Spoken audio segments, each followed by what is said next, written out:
Hello, everyone. So good to see you. It's so good to say that again. Hello. Oh my goodness. Hi guys, how's it been? Oh my gosh, how long has it been? It was June, sometime in June, end of June.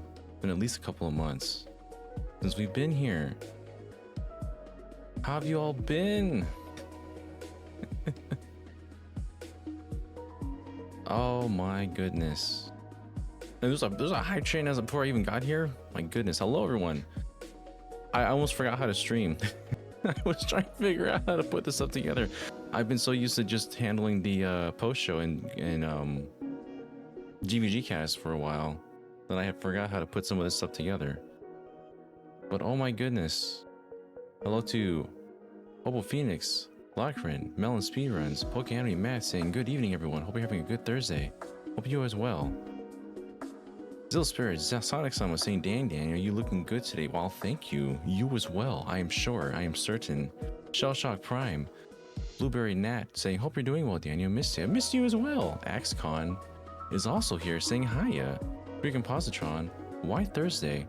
Well, I would have done Tuesday, but that was the day that I was flying back from PAX. I didn't arrive home until like midnight on Tuesday. And I'm trying to still keep the schedule of Tuesday, Thursday if I can.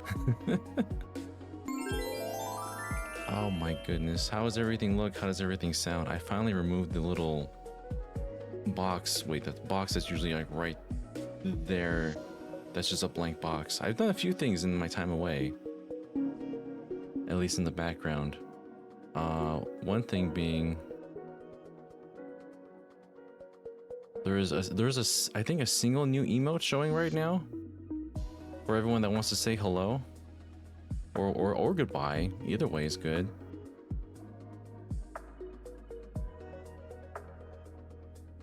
Thank you to Shellshock Prime gifting a tier 1 gift sub to Cutie Caitlin. Thank you so much. Shellshock found it. We got Link waving. Little emote of Link. I edited a bit from the Triforce Heroes version so that it's actually blonde Link and not green hair Link.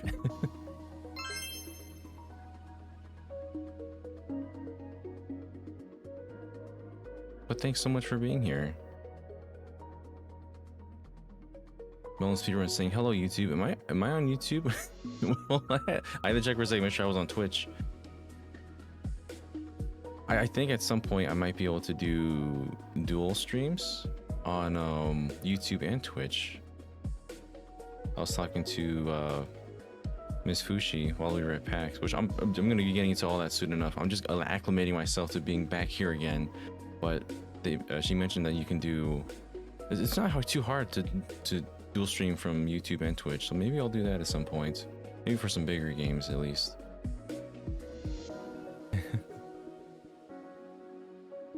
Oh, no worries, Melon. Yeah, I think we'll all be chatting about anyone that's played Echoes of Wisdom thus far, or just general feelings on it as well. But first things first, please, if you have a voice, and you all do, which means you all have to listen to me, take care of it. It was in June, for anyone that doesn't know. In June, I was doing a lot of streams, a lot of recording. Summer Game Fest was happening. I was dubbing some things, not just Paper Mario, which also kind of had a strain on my voice. I was also dubbing other things on the side, like our Emblem Con does a Path of Radiance dub periodically, which we haven't done in a while, but that's also there. And it was too much. There was a weird part of June where I got sick. I had like a congestion and a sore throat, and I was like, how did this happen? There's no way. I wasn't doing anything. I was just in my little box here at home, and I wasn't exposing myself to anyone. And for some reason, yeah, it went away like in 2 days. It was just weird. It never happens for me. I usually get sick. I stay sick for a little while. That was my body telling me that I have to stop. Just stop. Because a couple days after I got better, I kept doing vocal stuff. And I started to feel like a lump in my throat. It's kind of like when you have, well, I acclimated to like cashews, any other nuts, or hard carrots. You swallow it, and it kind of feels like it stays there for a while because it's so hard. And then it didn't go away. It stayed there for days, and it didn't go away at all. And so I noticed my voice started to get like more hoarse, harder to speak, and a little harder to swallow. And so I think over time, yeah, I had basically ruptured my vocal cords. Vocal cords are a muscle as well. They're just like any other muscle. If you use them too hard, you will strain them, you will pull them, and they will need time to recover. I pulled a muscle in my arm over here a few years ago, like pretty bad. I don't know if I ever told this story. I was living with my ex, and she's a short girl, and we were opening shelves, right, and trying to pull things out, and she was pulling on something that also almost caused a mug to fall on her head. And I remember I saw it in the corner of my eye because I was right next to her doing dishes, and I swatted my hand faster than I've ever swatted anything before, and I not only did I hurt my hand smacking the mug from landing on her head, I also felt like a pull here in my muscle, and I thought I just kind of stretched it. I really just strained it. It was painful afterwards. I needed to have like a sling because that muscle was torn, and I couldn't do. It sucks. I couldn't do graphic design for a while. I couldn't move it around. It was uncomfortable to sleep. That muscle needed a long time to heal, and it's pretty much what's happening here, or what happened here. I'm still not 100%. I still feel it a little bit, especially after PAX. PAX was the scary part for me because I think it was going to be a ride or die moment. I was going to be talking to people, to friends, and thankfully going to New York, which is another thing I'll probably talk about later too. Doing the Metaphor event in New York, I talked all 3 days there, and I came back home and it was sore a couple days after, but it got better faster than I thought. This is already like 2 months after being strained here. A lot of time just not talking, not doing anything, not being on podcasts, not recording videos. I'm sure anyone that follows GVG knows I've been just gone for so long, and I missed y'all. Thank you, Stacy, by the way, for the 29 months. I'm so happy y'all are still. We still have as many subscribers as we do, like 50 subscribers on here. I'm so happy for it. I guess GBG Cast also kept us afloat in the meantime. But yeah, the worst part of that was probably the first couple of weeks. It went from being sore to like throbbing because the muscle was like in pain. The muscle was like, oh my God, stop talking. And so it was like a throbbing pain. And from here, like all your muscles, like all the most important vessels, blood vessels and veins connect to your throat down to the rest of your body. So my hands and my feet had like a weird tingling sensation, you know, like when you feel like twitches inside here, like something's tapping against your veins. It was just that constantly on all my limbs because the blood vessels were being disturbed by the throbbing that was happening in here. And that was the worst couple of weeks. I couldn't sleep very well because I just felt that the whole time. I had to go to a doctor, which, I mean, healthcare is terrible out here. I got new healthcare. I was assigned a different place, but they didn't assign me a doctor. So I was on a wait list to get a doctor for like a month and a half. So I had to go to like emergency ER. It sounds more extreme than it does, but basically in ER sections because there was no other place that could help me for the moment. So they diagnosed me and they said, yeah, luckily your throat wasn't ruptured more, or else it could have been worse for longer. And I kept going back. I kept taking other medication for like other things that could have been the problem, like acid reflux. There was some irritation in the throat passage, so I took like nasal spray because apparently that can also help. Your breathing also affects that too.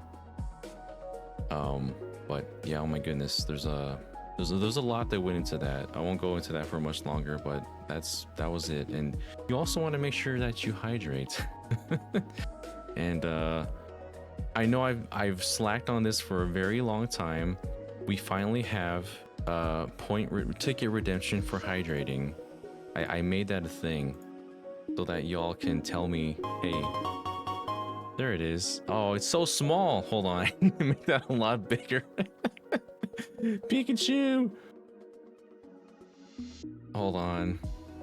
I had not used it yet here, so I didn't know how large it was. Where is it? It's somewhere in there. Maybe you heard it too. I'm gonna adjust the size of that later, but it's Pikachu just chilling out, having a sip. But thank you. Oh, by the way, I was too busy looking at it. I didn't follow the directions. I'm sorry. Everyone have a sip. I'm prepared this time. Hopefully there's some audio coming in the background because I needed something chill to listen to while doing all this. Thank you to Kolux77 for the 9 months. The arcade is reopened for business. Heck yeah. And also to Logie Dubs for the 34-month streak, saying, welcome back, Daniel. Are we getting more consistent GVA streams now? Yeah, I should be back normally. As long as this is consistently getting better too. I might be chill voice for a while. I still need to finish Paper Mario.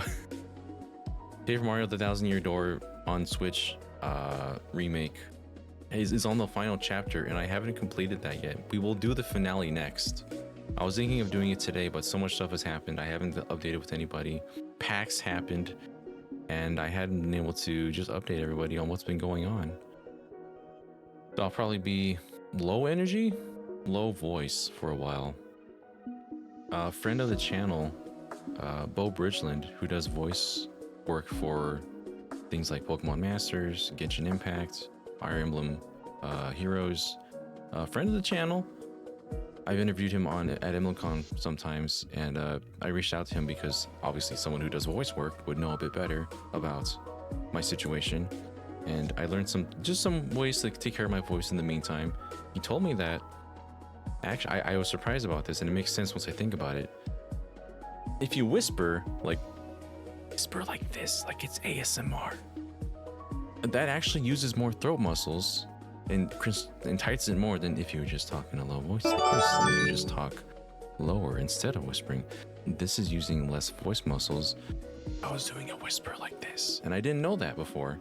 I hadn't realized, and you think about it, when you really look at it, and I look at it, when you feel it, your whisper does in fact tighten those vocal cords a bit more than if you just speak in a lower voice. I hadn't thought about that before. Little interesting things. Oh, I'm gonna queue up a chat, man. Oh my goodness. Thank you, Cornflakes. The second sexiest voice in GVG has been saved. I'll never top John. No one will ever top John on the best voice in GVG. Incredible. Plan Ordo also subscribing for 18 months. Cornflakes subscribing for 9 months. Thank you all so much for the welcome home.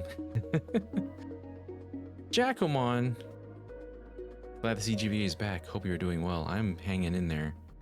I'm a little exhausted from PAX, but it's a good kind of exhaustion. We did a lot of good work, I think. There's a couple of videos on the channel up right now of our impressions on Zelda and Mario Party, some quick impressions on the show floor itself. Man, I wanted to do a thing after I got there. I didn't realize how many people I was going to meet up with. I wanted to ask everyone that I saw like what their favorite part of the show was. And I think next year I'm going to make that a thing. I'm going to go to as many content creators that I know and just do a quick like, so what did you think? What was your favorite part about the show? Whether it's a game, a booth, an experience, an encounter. What is your favorite part of PAX this year? So I got to make sure to capitalize on that next time. But yeah, no worries if you got to catch up on video uploads. I'm just happy if you check them out at all, honestly. This isn't like a call to make sure you're listening or watching us. It's never a requirement. We're always just happy to have something that people can enjoy.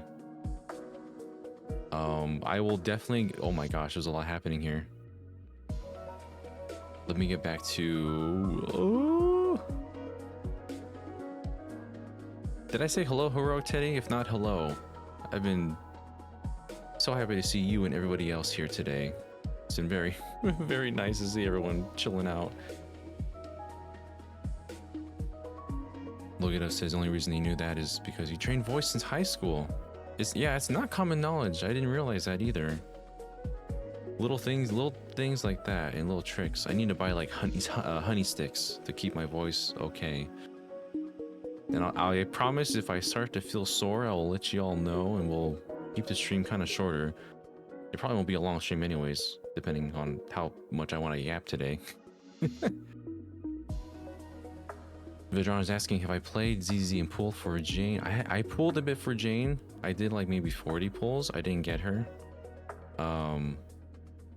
But I kind of am wanting to save for Miyabi anyways. So if I don't get her, that's fine. I did get Seth at least, so that's cool. Glad to get more characters in variety as well, and just kind of getting those extras of Anby as well. Gosh, the Zenless booth at PAX, I'll get to that in just a bit. And Brandon Bovia, thank you. We did some interesting coverage, I think, because we had some new mics. I don't know how that was all done with phones and just like a magnetic mic you put in here, and you stick the connection to the charging port of the phone. That worked really well. I'm gonna ask him where he got those, because we definitely need to get more people equipped with those. I'm surprised how much it canceled noise. We were on a stage. The Zenless booth was just like music blasting next to us, and we somehow still only got just our voices. Amazing. Anne-Marie's telling me to take those throat candies. Take care. Yeah, I should probably invest in those as well.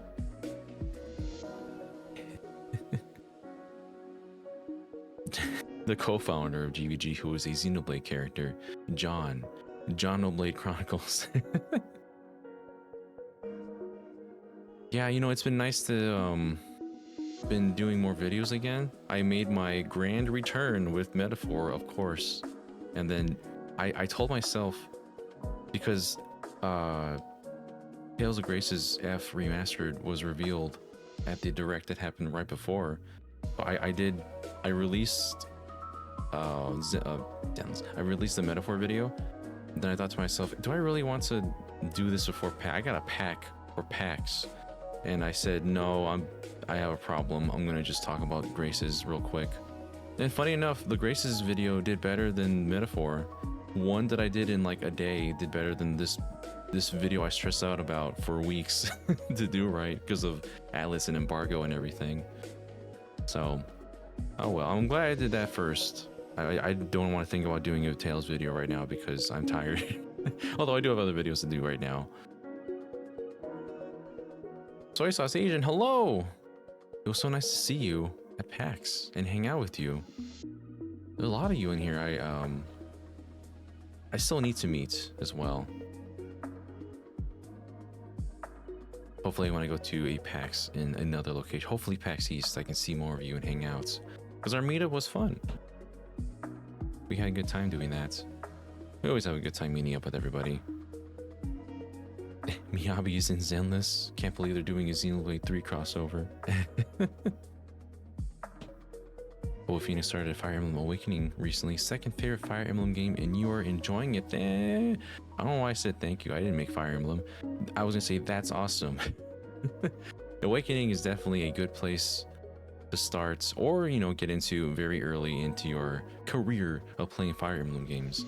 Awakening, the 3DS games, well, Fates is questionable for many, but that one and Shadows of Valentia are great places to start.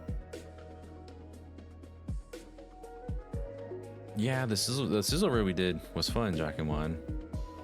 Steve, me, and Ash were able to really get in there and just, you know, we worked the last day of the show floor because that final day was when it was emptiest.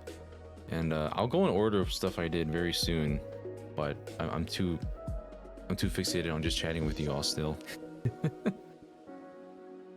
Oh my goodness. Let's see here. I definitely have things planned. My desk is filled with stuff that I got from the con. I'm gonna try and go in order. We've been streaming for like almost 25 minutes and I haven't actually spoken about PAX yet. But yeah. So, day one, I landed really early, actually. Our hotel was not going to be activated. We couldn't get into our hotel until like 4 p.m. But I arrived at the place itself at like 10 in the morning because my flight was super early. So I had a long time to just chill out and walk around Seattle for a little bit. I was texting and letting my friends know that I was here to see who else was arriving.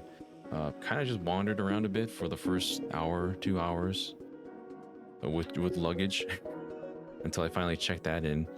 My friend David, Conman RDW, who I've had on here before and who I've chatted with, was the first one to arrive that I'd known. Arrived with some friends and I hung out with them for a while. Went to eat at Johnny Rockets, which was I always want to eat at Johnny Rockets when I go out there. If you don't know what Johnny Rockets is, it's very much a it looks like an American diner, like a classic American diner. Serves some good burgers, shakes, fries. It was really good. It's very, very flavorful. I love going there. We took some funny photos. Oh, you know what? I can probably bring this up. Let me see if I can adjust my browser real quick. So I did at least try to make some profile stuff here. Will this work? Let's see. We're vibing today. So if I bring up, boom, here we go. This will work. It's a little weird in the frame, but it'll work. So this is where, oh, my 3DS too. So I brought my 3DS, which I have open right now. Plenty of street passes happened there. Just to show you very quick, and I hope the audio isn't like going crazy as I'm doing this. If you can hear the background music, please let me know, because I just have it on right now, playing music, chill music right now. Oops, that's a different thing. That's a different thing I wanted to bring up later. I got my 3DS, and it might have some stuff on it that you normally wouldn't see. I took someone's advice on how to do some things for it, and I really love the customization you have on this right now. It's playing Color Your Night in the background, or yeah, whatever the background music is for nighttime. It's really nice. But yeah, so many street passes happened that day, all weekend. Finally got to do some very much needed street passing after all that time. Very sad. Unfortunately, Xeon was not able to be here because he had caught COVID in between. Well, I guess it was in Germany when he was at Gamescom. So we weren't able to have him here with us. I'm very sad about that. Wanted to see him, but I got to meet so many other people during that time. I got my media badge very early. I was pretty much the first one to get my media badge because there was nobody else there yet. And yeah, here's me with David. We saw. So here's the thing, we were at the mall that Johnny Rockets was in, and we went downstairs, and one of our friends in our group was wearing a jacket from an artist that they had met at a con recently. And just out of sheer coincidence, on the bottom floor of this place was that artist's pop-up store. She was already wearing the merch of it, and she went inside and they just had a whole store.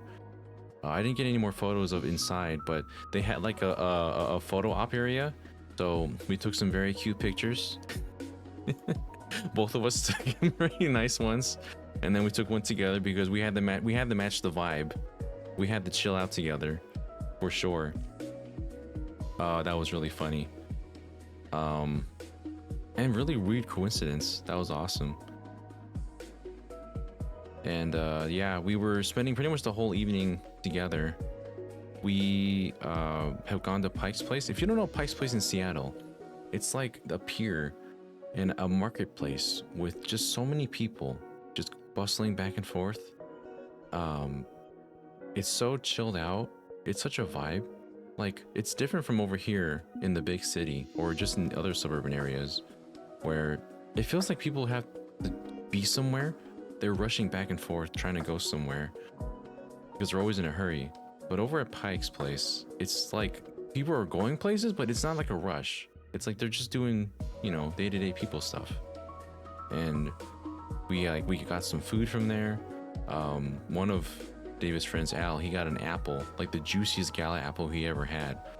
And he was like, damn, this is the best apple I ever had in my life. And he bought like a total of 3 more throughout the day. He just kept going back for more apples.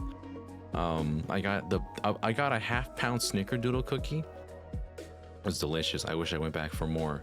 And the owner there noticed I was wearing a Sonic shirt, and we chatted about the Sonic movie for a little bit too.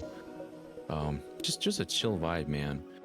We were inside, we were doing taste testing some food, we were just moving around. There was an area where you can just relax on a bridge, very quiet, the wind's blowing, you can see out the distance, there's like the ocean, the waters there, and a Ferris wheel is going off in the background. It was like so picturesque. Amazing. Sorry to make you hungry. We're not even like talking about much more food, I promise. Well, maybe. It depends if I linger on those topics a bit. But yeah, we had been chilling out there all day, and then towards the evening we started to meet up with more people.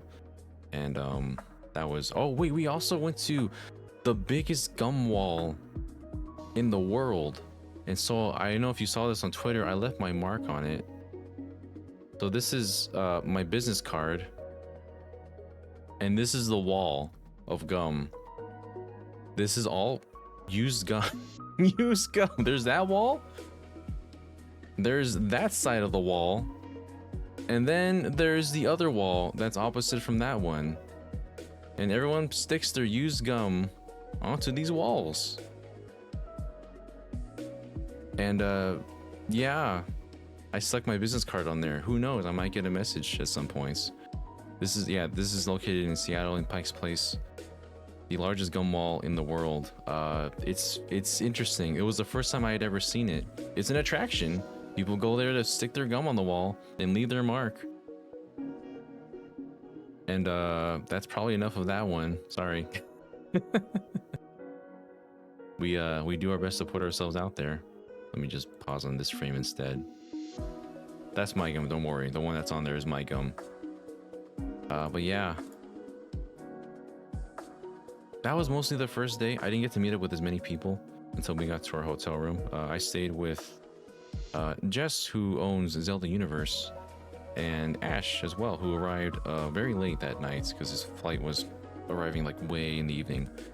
So we both roomed up, all 3 of us roomed up together, and we took on PAX. This was how that morning they released the new trailer for Zelda's Echoes of Wisdom, and that was pretty much the first thing that we did that day. Day 1, we met up with Steve, Ash, and I. We got to the show floor, and Nintendo held an event. We were able to be behind closed doors, and they showed us Echoes of Wisdom, an extended demo of Echoes of Wisdom, which you can see all about that on our channel right now. She's so angry in this one. This needs to be an emote in our server. But yeah, Echoes of Wisdom, that was something that we hadn't really... Oh, don't do that to me. The song ended. I have to reset. I gotta put in a loop of a song here later. But yeah, she looking very, very promising in her game.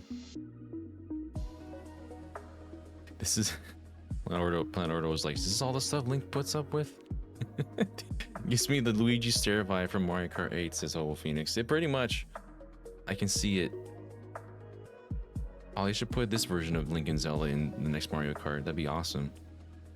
But yeah, pretty much everything that I had experienced is on the channel now for Echoes of Wisdom. We kept trading off the controller back and forth, as you saw in the footage. But I was the one that was fighting the version of Link in that footage, in that coverage. So that was actually very scary. And it's funny just how, yeah, how close it is to matching the vibe fighting Link, of being Link and fighting Link, because Link is a strong boy. He has all these maneuvers. He can take care of enemies like it's nothing.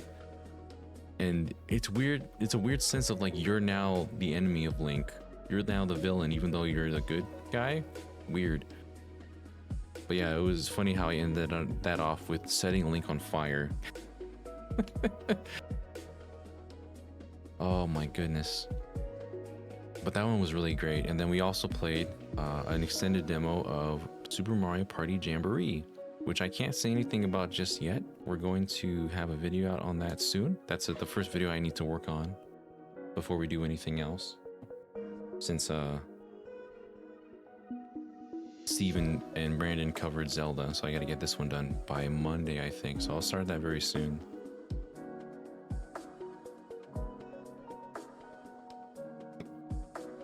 I am slightly feeling it. It's 4 days of talking at PAX is a bit much, but we'll go through that. Day 1, morning in Seattle. I had a wonderful sandwich from the New York City Cafe. I always go there every year. I only had one sandwich, surprisingly, this year, but I was with friends and we were all just eating all over the place. So had myself a, what was it? Salami, cheese, lettuce, tomato. What other meat did I have? Bacon, or something sandwich. It was really good though. But I was so full already. I saved one half and ate the other half later in the day. Actually, yeah, later in the day when I did have that sandwich, there was like a food truck section. So there were some of the guys that I was with, they were getting gyros or gyros. I forget what the proper term for that is, but if you don't say gyros, then they won't know what you're talking about. Had lunch that day with Tris, formerly from Game Explain, who I was seeing Tris a lot that day, and just that weekend in general. We kept crossing paths. We were doing coverage together. There was a meeting that we had with an indie developer for a royalty free-for-all. That's the name of the game that I talked about a bit very briefly in my roundup. Tris and I fought each other in that. We were just chatting along with the developer. We met up in front of the Astrobot demo. They were able to help with some of the video that we did for Nintendo, and yeah, that was the first I ever met them, and they were just, you know, lovely to talk to, as I had anticipated. And they're trying to get along in doing content creation on their own channel as well, because now that you're no longer under the umbrella of Game Explain, you have more freedom, but you also don't have those connections anymore. So I do expect to have them on this channel, Good Vibes Arcade, and also on GVG in the future. Things were always kind of, unfortunately, hard to make work because of the channel relations that we have with GVG GX, but I was glad to see them and hang out so much. And speaking of GX, I also met Tom Arnold for the first time. Tom does a lot of the graphic design, the thumbnails back at GX, but they're also working on their own game as well, Carpoon, which I've been peeking at every now and then as they've been working on it throughout the years. Very chill, very nice to chat with them. It was funny to see, for Ash to say that, you know, it was like watching the old guard and the new guard chatting together, because I don't really have anybody to talk to about graphic design. It's like, at least in that field, there's not many graphic designers I specifically knew. They know graphic art as much as I do. Chat with them. So unfortunately, Tom said that he might not be at PAX West for a while, I guess for other reasons, but I hope I do see them throughout the seasons. Hopefully at other conventions as well. But yeah, we took, that was me looking a look at Zelda. Y'all, the funniest thing happened, like, if you didn't already see this on my social media in my feed, I didn't think I'd ever say this ever, but I played Mario Party Jamboree with Ben Starr. The Clive Rossfield of Final Fantasy 16 fame. Ben Starr was a huge fan of Zelda. I I don't know what they were at PAX for, if anything specific, to like Final Fantasy or whatnot, or anything else that he's working on, but he was there. I was like, Steve and I, before we went in, he just kind of walked by and we're both like, is that Ben Starr? That's Ben Starr, isn't it? It was just so funny. He had that very much British sass throughout the entire time, and that's perfect for Mario Party.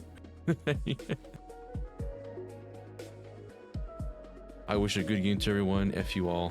Pretty much kind of energy that was there, according to him. But yeah, that was really funny. I had probably got to say hi to him after we were playing all the games together. Because yeah, last year I saw Ben Starr, but he just kind of walked past me at a bar, or at least the hotel, you know, little bar area, and that was the most I was exposed. So yeah, I got to say hello. I said, hey, you met John Cartwright at Gamescom just the other week, and he was like, oh yeah, I met John. He's a really cool guy. And I was just like, oh yeah, he's my coworker, and we just kind of chatted from that. So thanks, John, for the icebreaker. But that was so fun. Funny enough, Ash did not recognize Ben Starr by his look or by his voice, and he was sitting right next to him playing 2-player minigames together. They split meat together. Ash split meat perfectly with Ben Starr. I don't know if I want to elaborate. Oops. I don't know if I want to elaborate further on that, or if I want to just leave it as it is. It's minigame related, but it was so funny that he didn't realize until I thought he realized, but he didn't. I don't know. You're gonna have to ask. You're gonna have to ask Ash about that one, Dino Pulse. But yeah, that was just the morning. From that point, we went throughout the day doing all sorts of stuff, checking out the show floor, all the booths that were available. We had some other appointments, but I was just getting caught up meeting so many people. It was crazy. I couldn't even like go an hour or so without like having someone on my phone saying, hey, do you want to hang out? Do you want to do this? Or finding a booth that I wanted to go to. It was busy. First day was pretty busy, day one. One of the things that I did was constantly go back to the Zenless Zone Zero booth, which in my opinion, I don't know what anyone else is going to say, that was the best booth that was there. And I'm not saying that because of bias. There was actually a lot of stuff to do there. So if you don't play Zenless Zone Zero, there's like daily things you want to do while you're there. And every day that you go there, you can do different stuff. You can show them your user ID. You can stick a sticker on the wall. You can take a photo of this area and tag using those hashtags. And by doing so, you get to earn Denny's. So I'll show you actually a lot better this way. This is the in-game currency in Zenless Zone Zero. This is actually very high quality metallic currency. Like this is actually really this is way more than they should have done. This could have been like cardboard cutout, but they went all the way with the currency that they handed out there. And so while you collect these, you can redeem a bunch of other stuff. There was these magnets that were there, really well made magnets. There was it's over here. This little skateboard that says Zenless Zone Zero on it. Skateboard keychain with a really funny design on the background. Oh my gosh, there was so much stuff. Oh, this is the best one. This is a little bamboo. Look at how precious this is. This bamboo here. I don't have my phone right now, but it's a phone holder. You stick your phone here and it just hangs onto your phone. I won't be able to look at him very much because he'll be like this, but isn't this freaking cute? Oh, Triss is in chat. Hey Triss, how's it going? Popping in real quick to say hi. Have a nice stream recapping PAX. Thank you so much for visiting, and thank you for being so wonderful to hang out with. I'm glad we were able to meet, to chill out, to work together, even if just a little bit.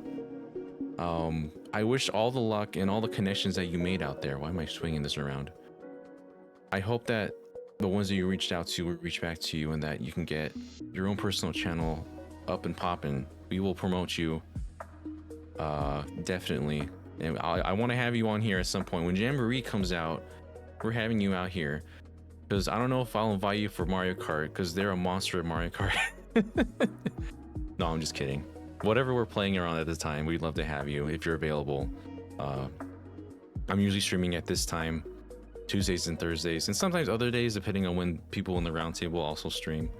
So I do the random pop-up stream in the evenings every now and then, as the community knows. But yeah, down to absolutely. And we'll talk about the other stuff very soon, maybe tomorrow, because I'm still a little tired and my voice is recovering. But the other stuff that we want to take care of together, reach out to me tomorrow. And if I forget, remind me, because I'm scatterbrained right now.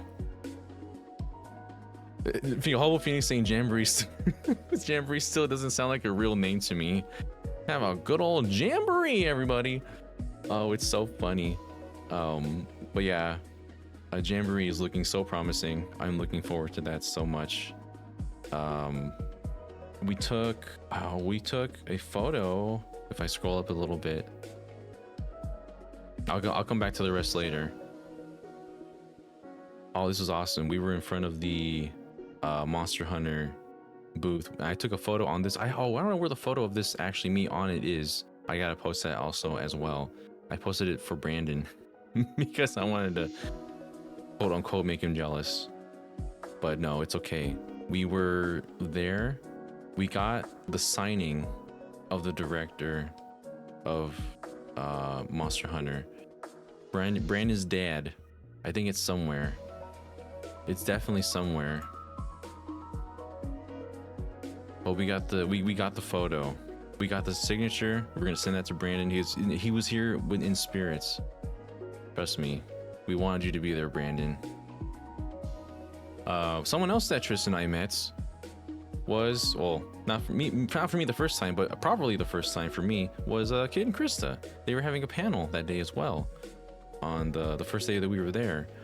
Got to hand out my pins. This is the pin that I was handing out those days. If you caught me, I was able to give some out. I have barely any left. I still have just a couple to hand out, but I'm glad that we went through our stock, because Steve printed out like 100 of these things.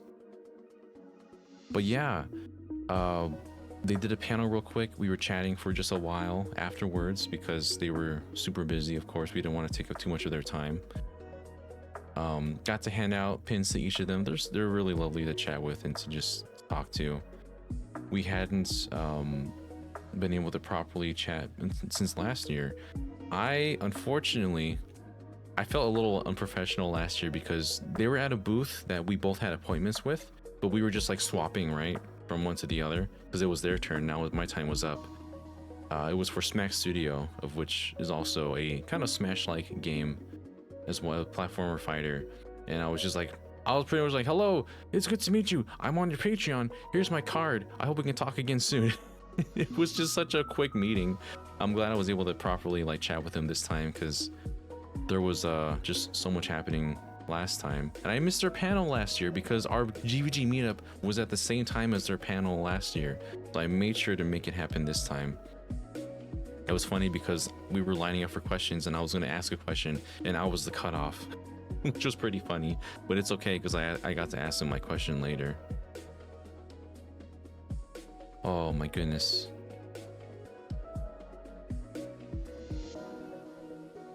But yeah, that was that day. Super nice to meet, re-meet, just meet up and chat with them afterwards. There was our pin. This was our GVG community meetup that we had listed. Oh my gosh, why did they take a photo of that? Super thankful for everyone that showed up for that meetup, by the way. Some returning faces, some new faces, some that never heard of GVG before, which is also really funny. But also wonderful to see. I got to introduce our YouTube channel to some new people, hand out my business card to some people as well. Yeah, I'm so glad for any of you all that joined us that day. It's really hard to like go from person to person because I want to keep chatting with you all, but I also want to make sure I have time for everybody, as Steve and Ash also are doing the same. Big shout out to the people that were giving us stuff too. Wataniac who was there. I don't have a photo of it with me right now, and I'm trying to figure out how I can bring that up. But the they gave me a whole shell for the PS5. It's that light blue. So hold on, let me just grab this real quick.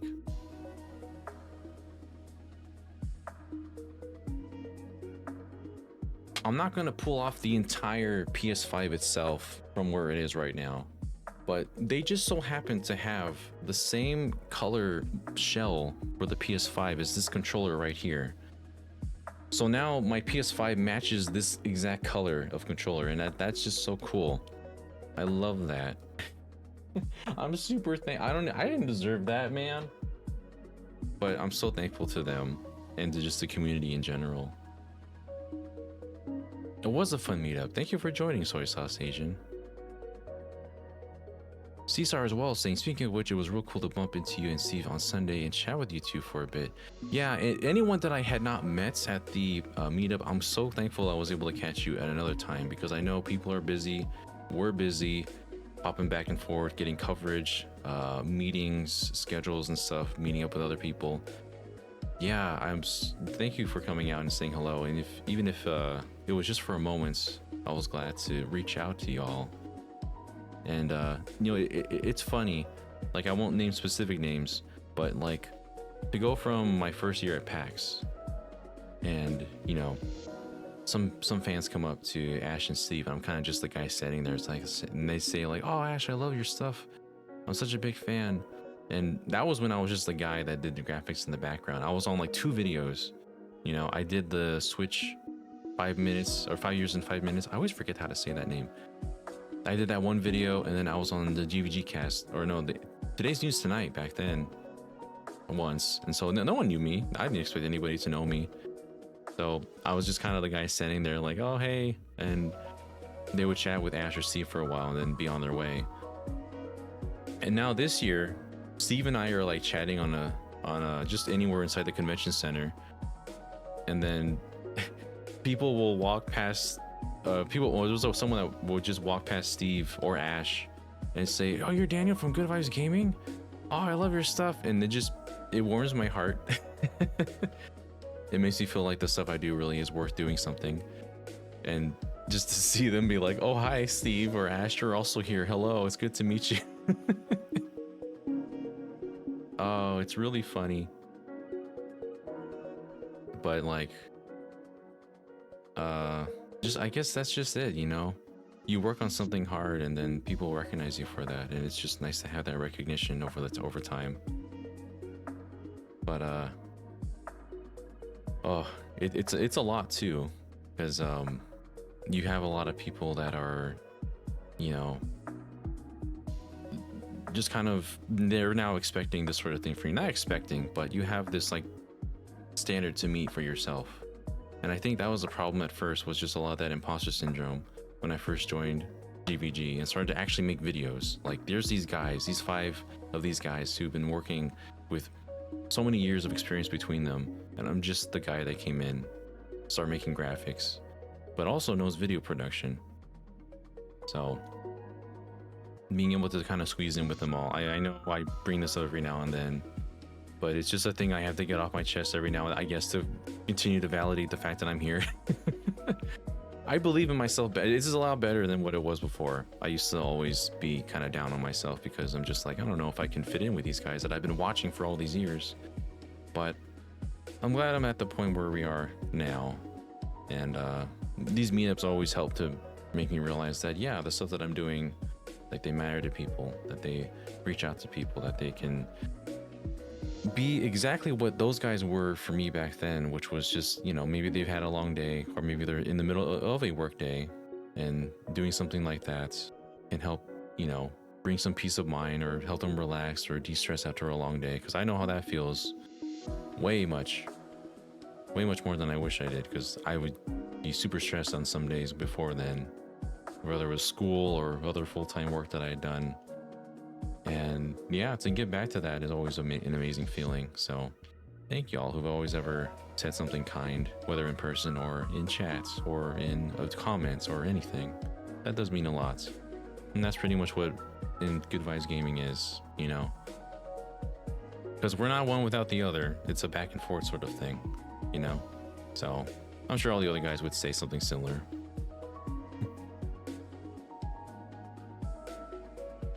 But man, let's see. Let me retrace back here just a bit. Soy Sauce Agent saying, anyone who's a fan of Atlas and Neo, The World Ends With You is epic in my book. Oh, heck yeah. That's also, I mean, I'm going to hop around a little bit on topics now, but the NIS booth that we went to as well I had played East 10, which I hadn't touched before. I need to get into the East series, I heard. I'll probably start with East 8 at some points, but my goodness, I need more hours in my day. No, the other game I did was Renatus. I still can't pronounce that correctly, but that's the one that's going to collaborate with Neo, The World Ends With You, so I had to jump in. That game had major Square Enix vibes in it, and they were very well aware, inspired by games like Final Fantasy 15, Kingdom Hearts. You can feel it when you look at the game, and obviously Neo is a perfect fit for that as well. So they're very much into their Square Enix titles. So I'm gonna pick that up and see what that's about soon. Dino is asking real quick about the discussion on Switch 2 will be announced this month or not. Some people think it is, some people think it's being announced later, like October. The fact that we had a direct that combined both indies and a partner showcase in a month before that we usually would was kind of weird. And they technically did a direct for the museum, which is, I mean, it doesn't really count, but it's still technically a direct. So to bunch those together so close is kind of odd. The Nintendo Switch was originally revealed, I think, also in the September-October area. And I wouldn't be surprised if they followed the same formula again. I do expect that we'll hear about that soon. It's got to be soon. I mean, the fiscal year is only going to last us so long. And if they want to have something early on in that fiscal year, I think they would do pretty much repeat what the Switch did. If it isn't broke, don't fix it, you know. That's my opinion. I'm sure other people will think. Some people think that it's going to be in the summer. Some people think it's going to be holiday 2025. But if they announce it early, like very soon, I can imagine another like March, April release. But I just want to see what it is, you know. Switch successor. People get angry saying it was Switch 2 for some reason. I mean, we have nothing else to call it right now. It's the NX all over again. Someone was asking a real quick aside, how was the trip to New York? Did you get to do more outside of the Metaphor events? Yeah, I'll talk about that a little bit right now. Sega and Atlas were able to fly me out to New York a couple of weeks before PAX to try out the first 2 hours of Metaphor ReFantazio. And that was a great experience. First time in New York. I'd never been there before. And we were able to just get hands-on and capture footage. Everything you saw in the video that I did was just my footage that I captured myself. So my main character's name is Daniel. Probably change it. Probably won't be Daniel because of story reasons that you'll see one day. But yeah, great. It was great. A wonderful event, wonderful venue. You saw some shots at the end of the video there too to see what that venue was like. And I think it's gonna be a great title. It's gonna shake things up. There's no talk of it right now. Like all the videos that had done coverage on it are kind of doing poorly relative to, like, you know, an Atlas game getting a new title. But that's probably because of brand recognition. I mean, it's by the people who did Persona and Shin Megami Tensei. But we don't have like much more beyond that. It's still a new IP. So I hope when reviews start coming out that people will turn their heads and pay attention to this. But yeah, outside of the Metaphor event, we also pretty much all congregated into the Nintendo World Store. That was the main thing. We all took a ride down there, and I got to hang out with some cool new friends. It's funny, there was like a group of the Americans, which I got to meet some people for the first time, like Lady Pelvic, Crystal, and Fidel. Fidel was there too. We got to chat. I got to chat a bit with all of them for a bit, which was really fun. And after that, I had talked the most with some new friends from the UK. I believe their channel. Hold on, real quick. Let me check. I need to confirm that I know the channel that I'm talking about.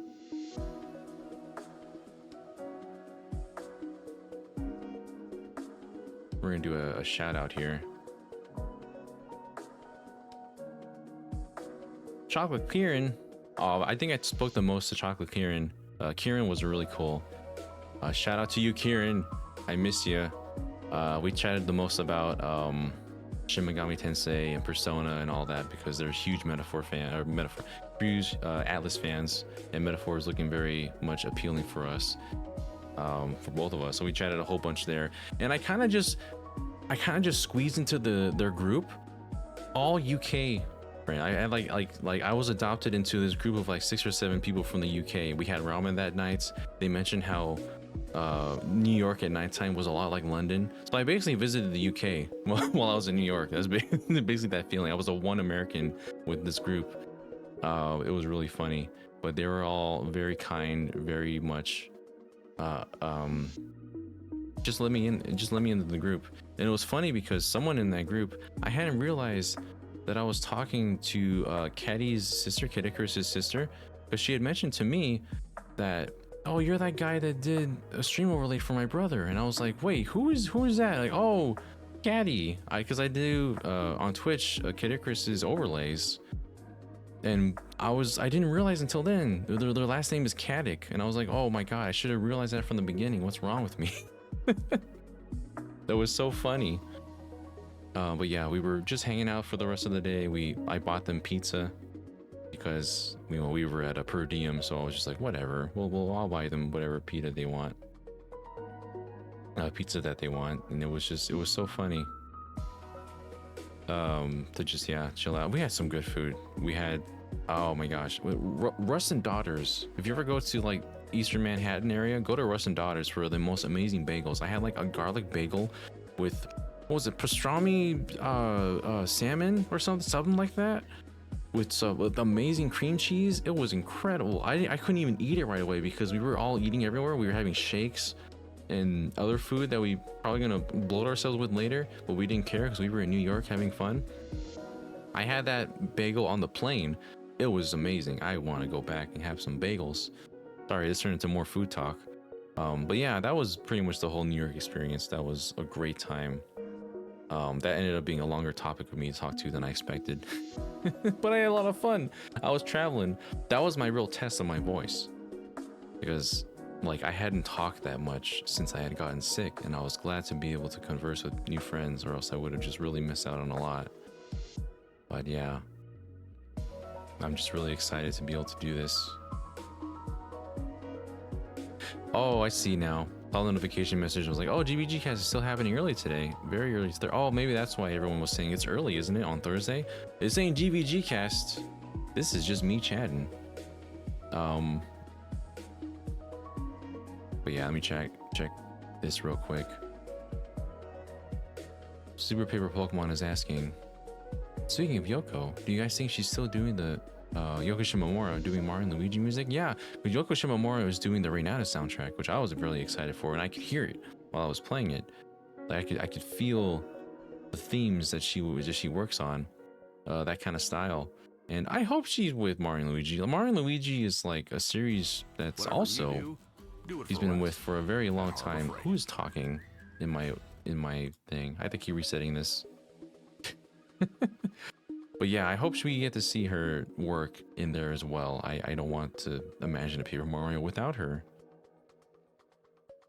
Sonic Joe is asking, will you continue the $1,000 remake? Yeah, 1,000-Year Door remake. Well, Tuesday, if all is well, and I'm still okay here in my throat, Tuesday we will finish the 1,000-Year Door, because I just have the last chapter. I don't remember anything that I had done with that game. We're gonna find out. I think I played a bit after the stream to level up some stuff, and then that was it. We're gonna find out together how far I got. Speaking of NIS, devs are doing Renata's RPG called the Caligula Effect. It's created and written by the same person who did Persona 1 and 2. Oh my goodness, that's what that was. I need to check that out too. There's too many games I need to check out, both old and new. Caligula Effect? I think I'm saying that right. Oh baby. There's a lot of comments going on. I'm trying to keep up. I'll get back to PAX eventually, because I bought a lot of stuff. There's a lot of stuff here. I need to get through that too. It's all on my desk right now.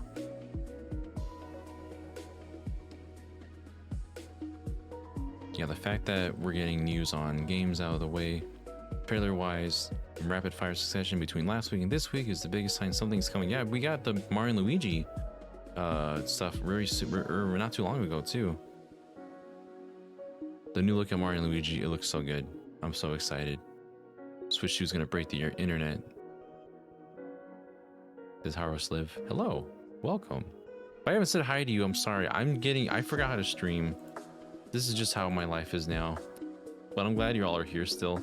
Hello, hello, hello. Where was I? Yeah, we had Hat Stack Mike. Thank you for saying hello and taking a photo with us. Me, Steve, and Ash. We're delighted to meet you and everybody there. I like how we kept kind of a blue theme here. I was cooking in this flannel shirt. I wanted to rep Persona 3, but I was baking in this thing.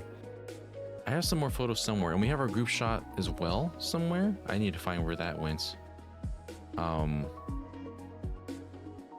Wait, before I go further, let me get through the rest of this. That Alpha Lion, hello! Just got done with final exam, so your brain is mush. Gonna chill here with y'all. Well, thank you for chilling out here. I have a lot to say because I've been quiet for so long, but I'm also trying to make sure I take care of my voice.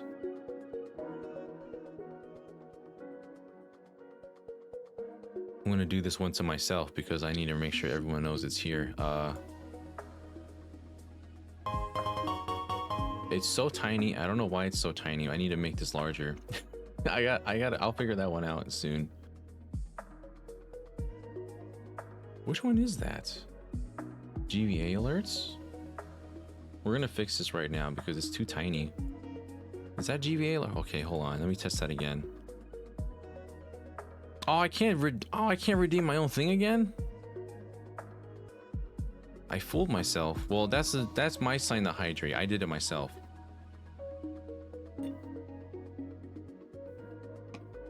Maybe I should remove the cooldown sequence of that because we need to keep ourselves hydrated here. That Alpha Line saying, Crystal, our resident Persona and Tales fangirl and cosplayer. Yeah.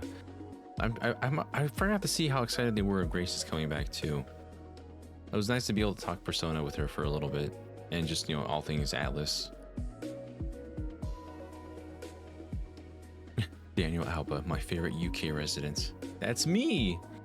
Now officially from the UK. Johaman saying, welcome back here in New York anytime, Daniel. Have all our bagels. Please send your bagels. I will eat all your food in New York. Yeah, there is some expensive food there, but Atlas was paying per diem, so thankfully I was able to just have whatever I wanted. Even the first night, I was at a street corner and I had like just a little shop with pizza slices and the most amazing garlic knots with dip I ever had. I wanted to just stay there.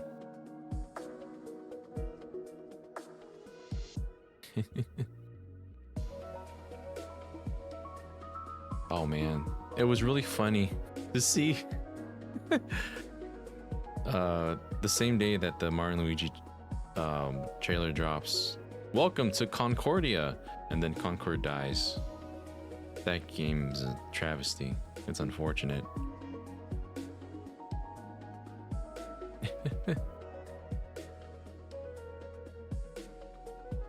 Oh yeah, I could also send test alerts from the alert system. You know, I'm not very awake right now, but we'll make this work somehow. Where is it? Is it under... We're gonna edit it live. Channel... No, yeah. Points. Why is it so small?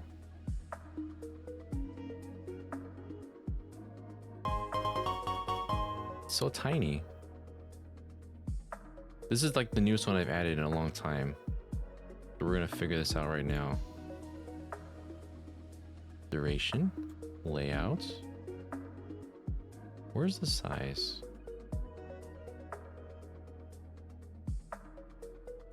Scale. Yes. He's gonna be Bigachu. why are the others like... Oh, I see. Because the other ones are just audio. But this is the only one that actually has size to it, so I of course it's not that big. Okay, I see now. We just gotta enlarge it. I'm writing you to hydrate. Okay. We're doing it live. Oops. I'm not drinking for each one of these, by the way. I'm just testing it.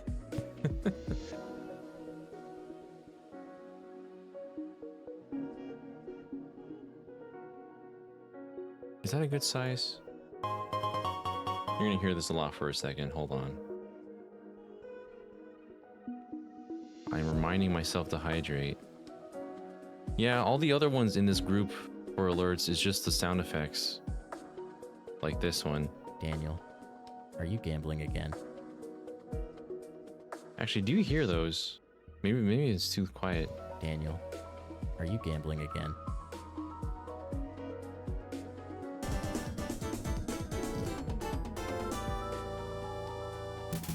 Are those coming through? And this one's the loudest one.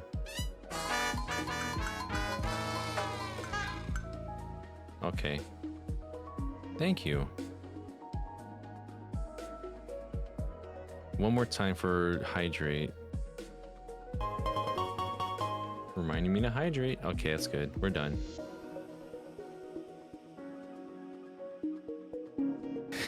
The too bad fan. I should have more sound effects. I do need to write down some more. There we go. It is played through very fitting and not so fitting events while on stream, for better or for worse. Okay, we're back now. One more test for the road.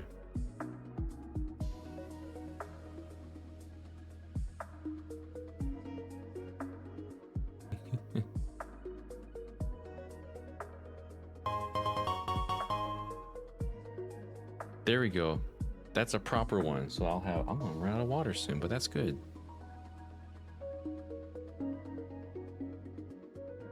And if I miss it, please remind me. I'm trying to keep these not so quiet on my side.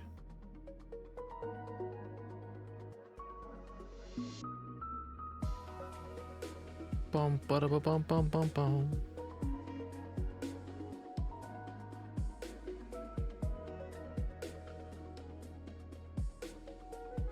Okay. Doing some housekeeping here. Yeah, sound mixing, I gotta figure this out when playing a game itself. There's little tweaks here and there, but I've adjusted so many things, I don't know what to put where. Oh yeah. For anyone who doesn't realize, I just looked at my inside the whatchamacallit, Discord just now. There's a new channel. If you're a part of our Discord, if you join for $1 via Patreon, which I'm trying not to, I guess I am advertising it. But most of you are already there already. You can now join the Good Vibes Arcade channel, and there's now a new role for whenever we go live. I'll probably be a little bad at remembering at first, but you can be notified every time that we go live here on Good Vibes Arcade, specifically Good Vibes Arcade. That's not going to count for GVG Cast, because I think we'll do our usual community posts on YouTube and whatnot to join on our Twitch stream, unless you want us to alert you for that as well. But I think for now I'm going to be doing just GVA at the moment. But yeah, where are we? I'm still going through my day, my experiences. This is gonna take a while. I was there the second day to get some information from the Nintendo booth, and I was wearing the Emio bag. I can't recall if this is the same one that Doug Bowser wore in a tweet that he made on Nintendo the other day. It's probably not the bag, but it could be the bag. I don't know, maybe there's multiple bags, who knows. But yeah, this is a cosplay. I have achieved cosplay.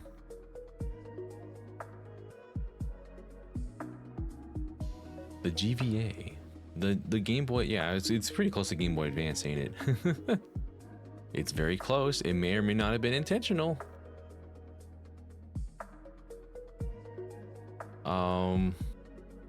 Oh boy, oh boy. I have to I have to level with you all here. Oh my gosh. Okay, so I had mentioned a while back that I had some words to say about this game, Infinity Nikki. I mentioned on social media that there was a few things that I wanted to talk about. So yeah, Infinity Nikki is a game that's being made for the PS5, also for mobile platforms. It is a continuation of a series known as Love Nikki, which was a mobile game that also had RPG elements to it. And I had to look this up. I knew I had to look this up because I brought some videos up already looking at Infinity Nikki. So I took a peek at this, and it's way more anime in this style, I think, than the kind of 3D CGI anime that they're doing now for the game itself. So there's a bits of RPG elements. There's also some style savvy elements to this as well. And I think that, I mean, this clearly is pretty much intentional for what they were doing. But you wear certain kinds of clothing and you take those into a quote unquote battle. Let me scroll to that real quick. So I think what the battles have to do with, you have, I think the way battles work is that you have styles of clothing on, and they attribute to the kind of the points that you earn. So like there's some clothing that are more cute, more fashionable, and so on. And you're doing battles with other girls that are also trying to compete to have like the better style. And look at that character right there. This guy is also the same one that you see. I think is that Momo, whatever their name is. They're also in Infinity Nikki as well. So you're also playing as Nikki. I mean, this is all mobile game kind of stuff that you'd expect, right? There's like currency, there's stamina to do things daily with. There's like your high-end currency, your premium currency in which you can get, better items in 5-star events and well, not events. You can get 5-star clothing and such to work with. And I wondered really how this was going to translate into the game going into a console and a larger market. And I hadn't realized until I was there, and probably people have brought this up before, is that Infinity Nikki is Genshin Impact wearing a dress. So this is the actual Infinity Nikki game. There's some gameplay on here from a different channel because this is the beta. Is a story mode showcase. So here's your character, and if you look, I want you to look at this UI. Look at the top left corner. If you play Genshin Impact, you'll know. Top left corner, the corners of this, your health on the bottom. The fact, look, she's jumping and she has a glide. This is Genshin Impact, you guys. This is a Genshin Impact like game, and I love how we have gone not a loop. We're going in a figure 8. This is a figure 8 shape. We have gone from this game being Genshin Impact, mind you, this game copying Zelda Breath of the Wild, right?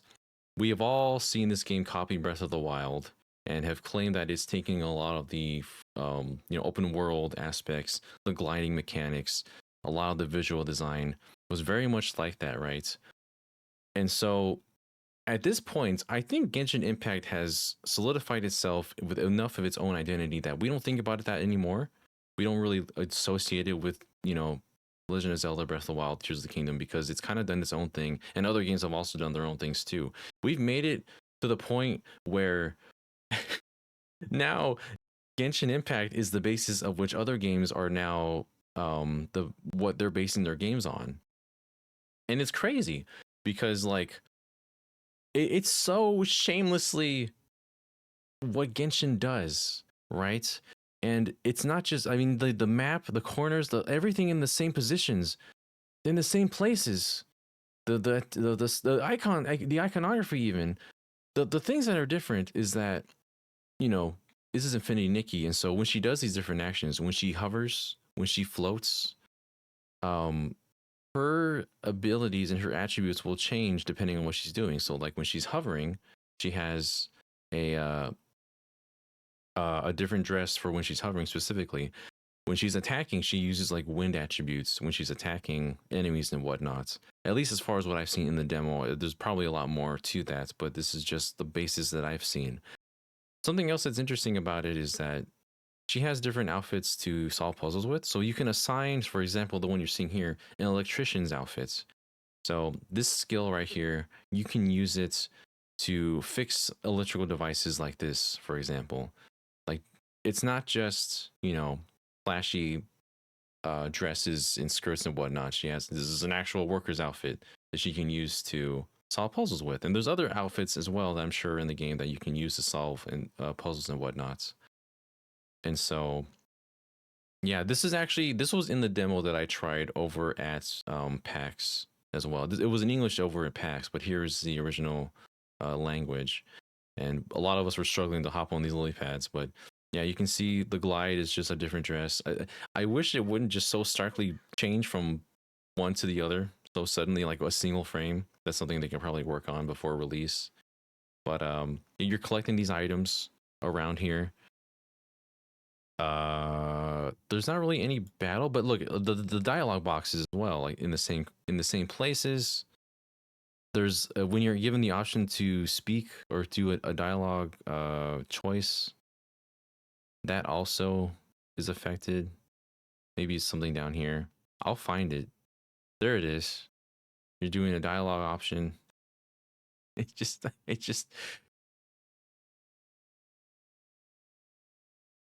I I'm shook. I'm shook at how much this just rivals Genshin in not even I don't know why I'm saying right. I'm shook at how much this just looks like Genshin in its UI, in its style, in its movements as well. It's not even just the way it looks. If I go down a little bit further, the world map kind of looks as well. You can see all the waypoints that pop up when you're doing that. Where's the end of this section? Because that also, I think this is like a, if you were to attribute this to Genshin, this is like a domain in which you're doing challenges. You're trying to collect all these while also avoiding this really disturbing looking pufferfish from hurting you. Maybe you can hear it in the background just a little bit, but the music actually is really nice. It's very jazzy and snazzy, as the Infinity Nikki has that kind of tone. And probably you didn't realize from the trailer, but it's so funny because yeah, in that trailer, you didn't really get to see the gameplay, and that's exactly what Genshin does too. They don't show you gameplay like ever. I don't know why Genshin so like they show you gameplay, but they don't show you like the actual UI. All their trailers and character demos are just like dynamic angles, different moving shots, the characters looking all cool doing like their 5 actions that they have. um but yeah, it was just a really weird mix of things that I saw there. And Steve also had tried this because I told him to try it and to just confirm that I'm seeing what I'm seeing to be real. I think this is where the end of this domain is, and they're going to earn something for it. And the pop-up, the menu of pop-up, it's like when you earn primogems or you know, just any kind of reward for a mission complete. Let me just give it a second. I'm not trying to harp on this too hard, by the way. I'm just trying to come with the realization that this is very much a Genshin like, I guess. At this point,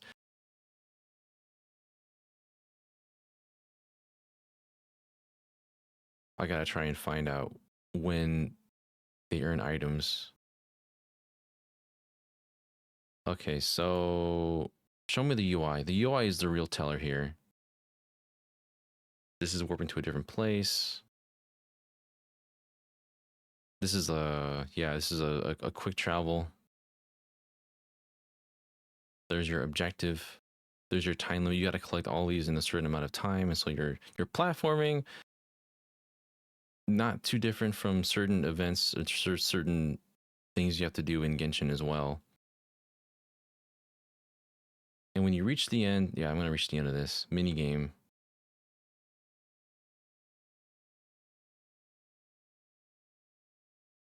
So this, I wish I knew. I don't have the translation right now, but I wish I knew what they're redeeming. This looks like when you're converting some currency in Genshin to another thing, and like, yeah, there you go. I feel like I've seen this 1,000 times in Genshin at this point. I believe this is your. I don't know what currency this is, but this is like your standard currency, the 400, I think. But it's just I'm gonna bring up. You know what? This might just be its own video on YouTube right now. I might just chop this up and put this on YouTube as it is because I'm talking so long about it. I'm sorry for rambling on, but if I do, I'll bring up some screenshots of Genshin right now, or just some gameplay of it to kind of compare and contrast, because it's kind of hard to attribute what I'm saying right now to something that you guys can't see. But yeah,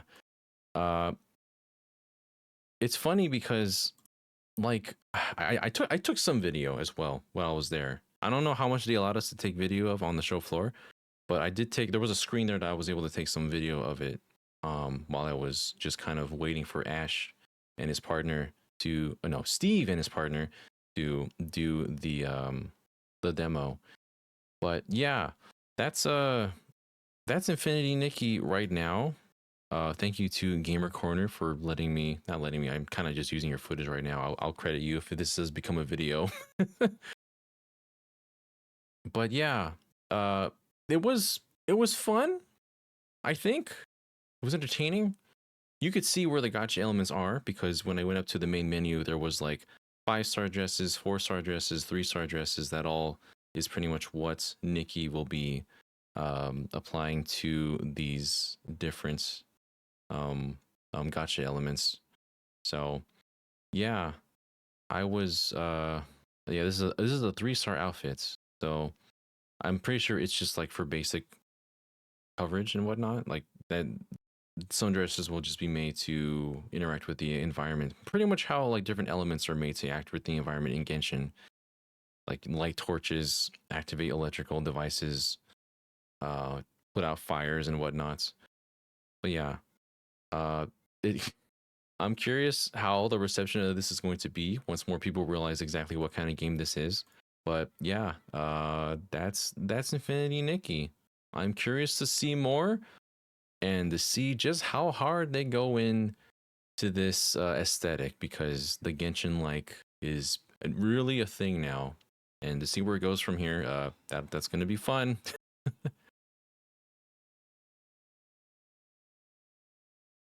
Dano was saying, I just hope this game doesn't diminish Nikki's identity in favor of Genshin of aping Genshin too much. Yeah, I hope this game I hope that this game retains its own identity despite how much it is copying Genshin like UI based stuff and whatnot. Um, I don't want the developers to be discouraged by people saying, "Oh, it's just a Genshin copy." You know, I think it can have its own identity if they are careful about it, because a lot of it is very blatant here. Like, like it, there's that like that certain knockoff quality, like oh this is Genshin, uh, at home or whatnot. But this is actually an established series. Love Nikki is a series that people have played before, that people have attributed to their own their own style of game. So yeah, I don't know, man. I don't know. I'm just saying they could have done it a little bit less cookie. I'm not even that's not even cookie cutter. They could have copied a little less of their homework and changed a lot more of it. But I there's an open beta. You can sign up for the beta. Maybe I'll take a look at it. We'll see.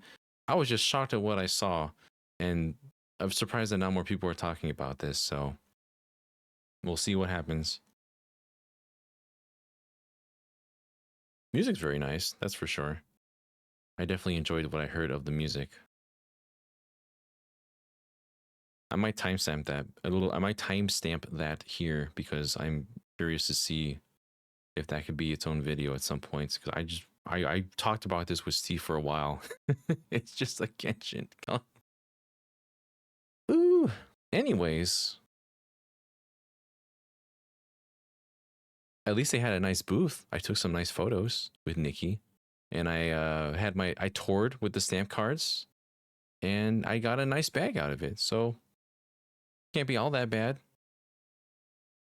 I believe in you, Nikki. I think you can make something happen. Just please, please, don't copy anyone around you. But yeah, that was that game. What else did I? Oh, I quote retweeted this from Ant Dude. I stayed with as soon as I said and uttered Ant Dude's name, a certain elf enters the room. Hi, ew, Daniel. How you doing, Miss Fushi? Welcome. Wow, you finally checked out a stream. I'm just kidding. I'm just kidding. For the last couple of days at the con, I was for one of the days I was hanging out with Miss Fushi and Ant at their place. Very kind of them to have a lot of us were hanging out there. Their hospitality is so nice. I felt very much at home, very welcome. And it was just one night that I stayed for just the evening, and then I had to stay over another day because we had our flights the day after, and we hung out, we played games together, we just chilled out. It was so nice to just chill out. Like I was mentioning with them during that time, when you're with friends, my family will be like, oh, you're out visiting someone, you gotta go out places, you gotta see things, you gotta make those memories, you gotta get out there and make that time you're spending somewhere away worth it. And I was just like, can we just hang out? And that's what we did. We were playing games together. We had me and Ant Dude had the most intense game of Final Depon Tetris Attack together. We had a few rounds. I lost almost all of them, but only except for the first one. But they were close. I guarantee they were close matches. And I saw Miss Fushi completely dominate Wordtress. That was amazing. We were all there just cheering her on. I hope Wordtress comes to the Tetris Forever collection. That needs to happen. If you haven't ever looked up Wordtress, look it up. It is terrifying, and I hope it comes there. I hope it happens.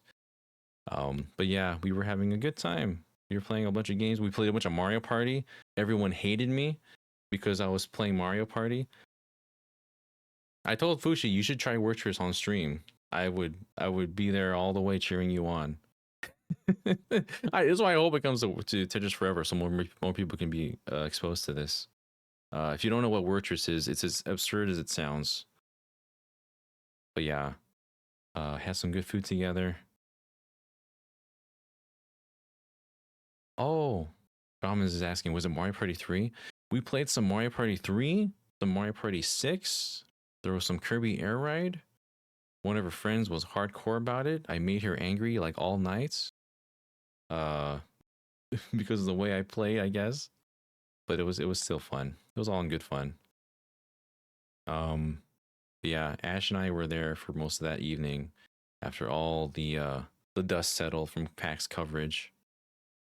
And I'm gonna use your imagination, Dad Alpha Lion. We used what we needed to use in order to play these games. We used methods, and that's all I'll say.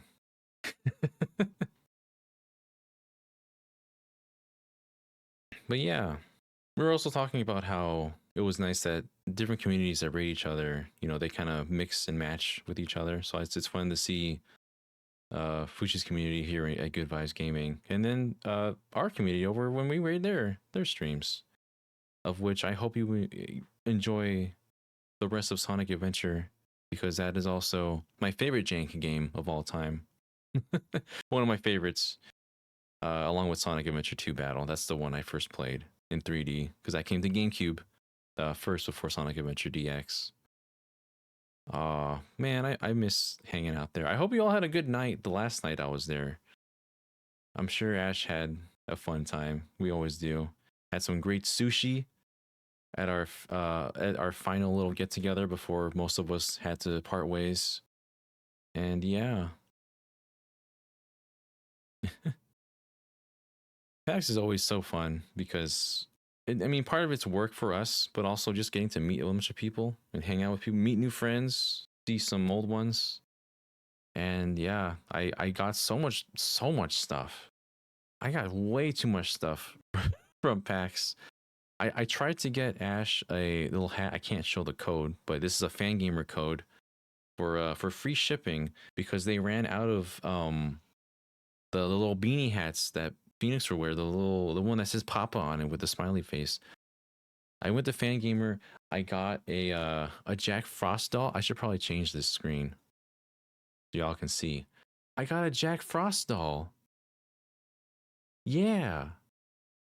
And then when Steve visited the PAX, the Fangamer booth, he was buying a bunch of stuff for friends, and he was getting some stuff for Ash. He was getting some stuff for his partner, and he was also getting some Persona stuff. I was like, "Who is this for?" Because he was getting a Jack Frost doll and some pins, and I was like, oh no, he was saying that it was for me. I was like, "Oh no, Steve, you don't have to do that. Also, I already have a Jack Frost doll." So he went and got the Black Frost doll instead. So now I have the two of them together, which honestly, it's nice to have them both together. Hee ho, mother fricker. This is hee ho and this is hee ho, mother fricker. Can they kiss? They can give a little smooch. They're friends, you know. Sometimes you just wanna you just find. Sometimes you just gotta cuddle and kiss a bro. You know, that's just totally cool. There's no Pyro Jack. I'm sad about that. These are the real Jack Frost brothers to me. I mentioned I already showed off all the the whatchamacallit, Zenless Zone Zero stuff that I had gotten. This was another pin that he wanted to get me. I already had one. I'm not sure if he actually bought it or not, because I already have I stick the Jack Frost pin on my flannel shirt for Persona 3 Reload. I think the other pins are still here too. Somewhere.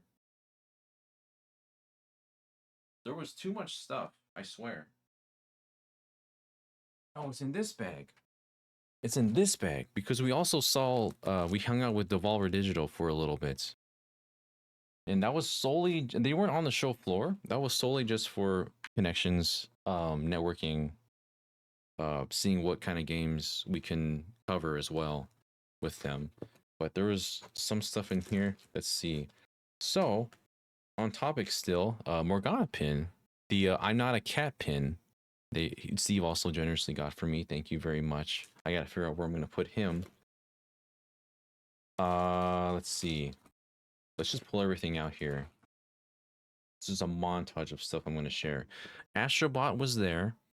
If you participated in the ball throwing, it was like a carnival game. You have to knock down 6 little objects with 5 balls, and you would get a pin, or not pin, a keychain. They were at the point of the final day where there wasn't any more to give out of Astrobot. So if you knock down enough of those things, you get a little one of these. This is just a little guy, one of the enemies. It's not Astrobot, but I was glad to take it anyways. I also was at the Nintendo section where you would scan your QR code and you would get a Zelda pin as well. I have a couple of these because you could do one per day. I'm probably going to give one to Brandon if I ever see him later this year. Zenless Zone Zero, there was an audience participation where you could answer Q&A or get called up and shout at a Bang Boo, which was funny. You would get a wooden charm. This is made out of wood, I think, or something soft like that. I was not able to shout my answer, so Steve got this one for me as well because I couldn't shout. I was not able to be loud enough to be heard, so he was thankfully there to help me out. There's an Anby pin as well that they were giving out. There's Anby, Ben Bigger, and Lycon. All had these really cool layered pins. They're very deep pins. I wonder if I can like. I don't know how this. I try to make this work with the focus, but it's a really nice pin. Very cool. We were also at the Pokemon Play Labs. I wanted to get Pokemon cards for my sisters, and so me, Steve, partner Rosie, which I hadn't mentioned. This was the first time I had met her. Very lovely person.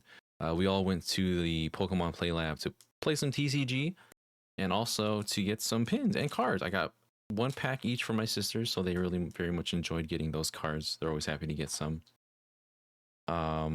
Let's see here. There was a lot of used game sections. I got a Super Famicom version of Super Mario World, which I've been looking for a little bit. Super Mario World is the first game that I've ever played, and so I thought it would be really cool to just own a copy of this because it means a lot to me. First Mario game I ever played. Not the first game I ever played, but the first game I ever played was Sonic 2 for the Game Gear, and that has not as good memories as this one. I had got a physical copy of Doki Doki Literature Club while I was there, and also the pop-up figure of Monica, which is she's back. She's hiding behind this thing right here, but she's back there somewhere. I had not realized it came with so many little extra things inside. I still need to sign my personal literature club member card with my name, my favorite color, my favorite genre, and my favorite word. I'll do that later. But yeah, I hadn't owned this physically, and I really wanted to own this physically, so I'm glad I got the chance to. Y'all love this one. I found some Tales games at the used store as well. $12 for Tales of Destiny 2 on the PS2. I still need to find Tales of Destiny 1 physically as well, but this is one that I was able to pick up very easily there. And I didn't expect to find a Tales of Fandom there as well. I was like, wait a minute, that's just sitting there. A Tales of Fandom. I don't see these very often at all for $10. And this Tales of Fandom specifically covers just Fantasia, Symphonia, and Abyss. So that's like those are ones that I've played, and are very familiar with on this side. So you can see all the characters that are in this one in particular. Hadn't really owned a Tales of Fandom game beforehand, but it's very cool. They have everything's in here. All the manuals, everything. The discs are in pretty good condition.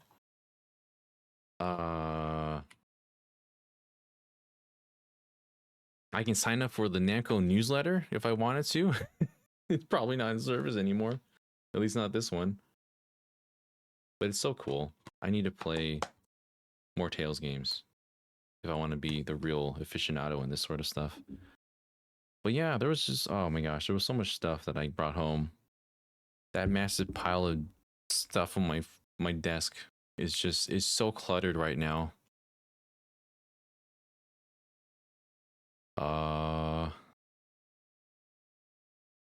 Yeah, there's the PS5 cover right there. That's what my PS5 looks like now.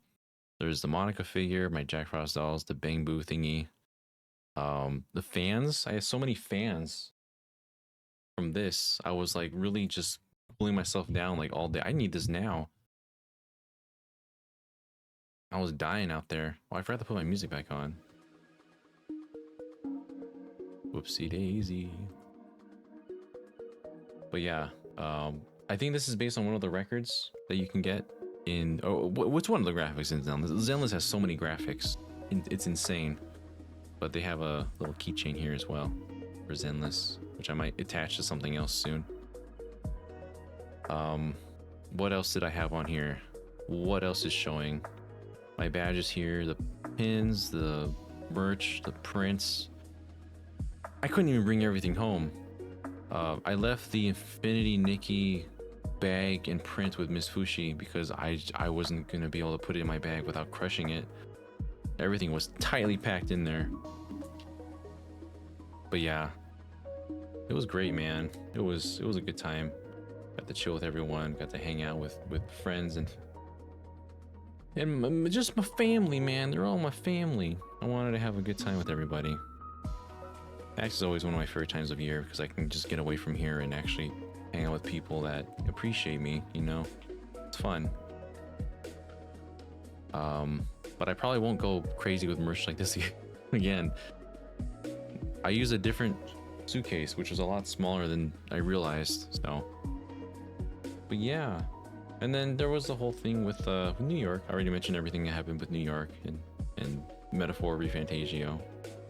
But we played some good games out there.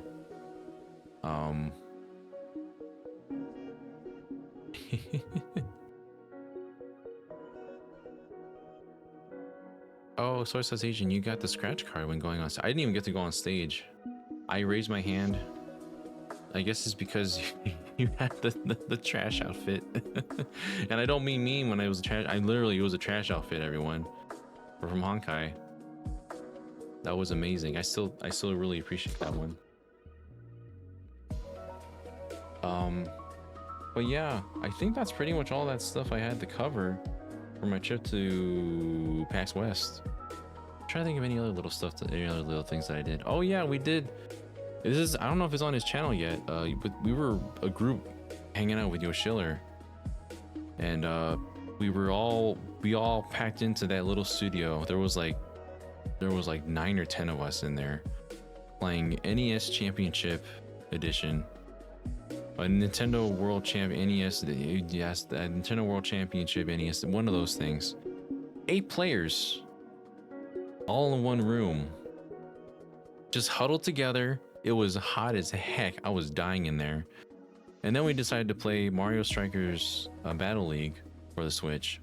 The way it was intended to be played, 8 players, 1 person assigned for a character in each team, which was really fun. I could barely see myself on screen, and I was using the Joy-Con, tiny little Joy-Con, but we made it work. It happened.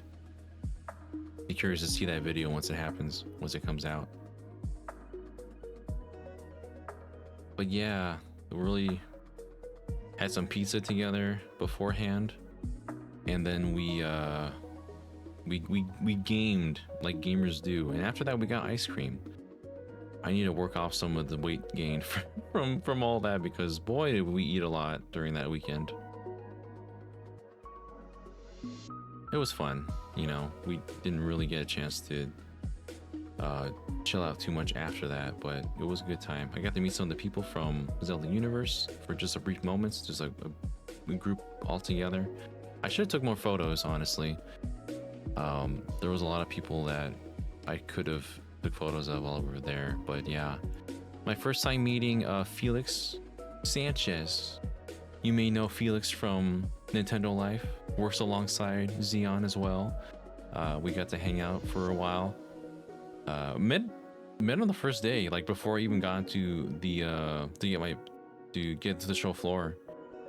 We just got badges together, we hung out, we talked about games, street passing, we played Jackbox together as well, along with Brendan Hesse was there too as well. They were hanging out for a lot of the time, and you see Steve, his partner's there, and we jammed. It was a good time. I'm glad I brought my lanyard from Tails. I always carry his lanyard now. It was the first one I ever got for my first ever PAX, so I hold it in special regard. That's where I got the image from Triss from earlier. Oh yeah, this was all of us in the studio apartment, just cooking in there. You can see Zach Pack, Ash is in the background, Jess from the owner of Nintendo Zelda Universe. In the very back, you can see David. We hung out too. Very front, we got Laughing Boy LP. Yeah, we were all chilling out. Some of them I met a lot during the weekend, which is fun. This is our final day here with Ant Dude, Miss Fushi, and Ash was there as well. We were all just chilling out, having food, sushi, a delicious spread. It was so fun. I'm very thankful to everyone that helped me around. Arlo our friend Arlo, the blue puppet himself, was there. It was funny, after we had our GVG meetup, he had like a impromptu meetup for him as well, just in one floor lower. He always does this. He will text out and tweet out that he's having a meetup in like an hour to 45 minutes, and then people will just show up. Amazing how many people will just show up in that time. They got to meet him. We were chilling out. The blue puppet himself was just very happy to meet fans. It's really nice to see. I got to meet some other YouTubers as well. There was, I think, there was one person that I met there that they were like, "Oh, are you Daniel from GVG?" And I'm like, "Yeah, it's me. Hi, how are you doing?" We were talking for a little bit, and I gave him my business card. I gave him a pin because they had missed our GVG meetup, and we were talking for a little bit, and then he was like, because Arlo was meeting people behind me, and this person was like, "Oh, is that Arlo?" Walked right past me. That was one of the funniest moments of the entire convention. I got the blue puppet stole my thunder, although it wasn't even my thunder. It was his meetup, so that was still just really, the context of that was really funny. I mean, I would have done the same thing if it was just me. I was, oh, I want to say hi to Arlo. Arlo's right there. But yeah, he was able to carry me back and forth from certain places to Anthony's place and back. Ash and myself were very thankful. We were just having a good time, you know. Arlo tells me that this will be the last year that he is lazy about PAX, and he wants to really get fans together next time, or at least do something like a meetup, a panel, who knows. I'll see if he keeps up with that. Keep up. But yeah, we're really thankful to have him in our community, and as to call him our friend. Everyone, honestly, the it's not a big circle, but it's a really close-knit circle. And I'm thankful to be able to be friends with a lot of these people that I know now. And you know, a lot of us we're all moving to Seattle, you know. A lot of them have been Arlo recently moved to Seattle. Steve lives in the Washington area. This is as we were talking with Dude and Fushi, he's carrying the movements of getting us all moved out there. That's kind of the area that I want to live in, honestly. And you know, things have gotten hard out here. I've basically have like a time limit of how long I can stay here at this place, and so I need to find a place to move. But it's not easy, you know. I gotta find a place that pays better. Remote job, ideally. The family tries to show me like government, you know, U.S. government websites to do a government job like around the area. I'm just like, hey, I have my strengths. I know where my strengths are. I'd rather do something that I know that I'm good at. And I don't know. It's just a big complicated thing. I'm literally just uncomfortable living here now. It's not comfortable. I don't feel like I am necessarily as invited to live here as before. So it's one of my main motivators to find a place that I can work at remotely, so I can do it from anywhere. And if I can afford the Seattle area, or just in the Washington area in general, it doesn't have to be like right in Seattle. It's the closer you are to Seattle, the more expensive it appears to be. So I'm hoping that it can be something within that area, and that I could be around a good community, because a lot of people are already out there, you know. They're so inviting, and that's like my main goal. Hopefully within the next 6 months I can find something. That's the thing, like, you go applying places, they don't get back to you sometimes until months later, so it's hard to gauge out trying to make this work within like 6 months, right? But if I can get a place that I can work at that can pay those bills, I'll definitely hit up friends that can house me for a little bit as we go house hunting and just kind of filling places out. And yeah, it'll be something that I hope I can act on soon enough, because it's hard to be comfortable in this spot. I've been here a lot longer than I probably should have. Like, my I have 3 little sisters, and they need all the space that they can get to help raise them.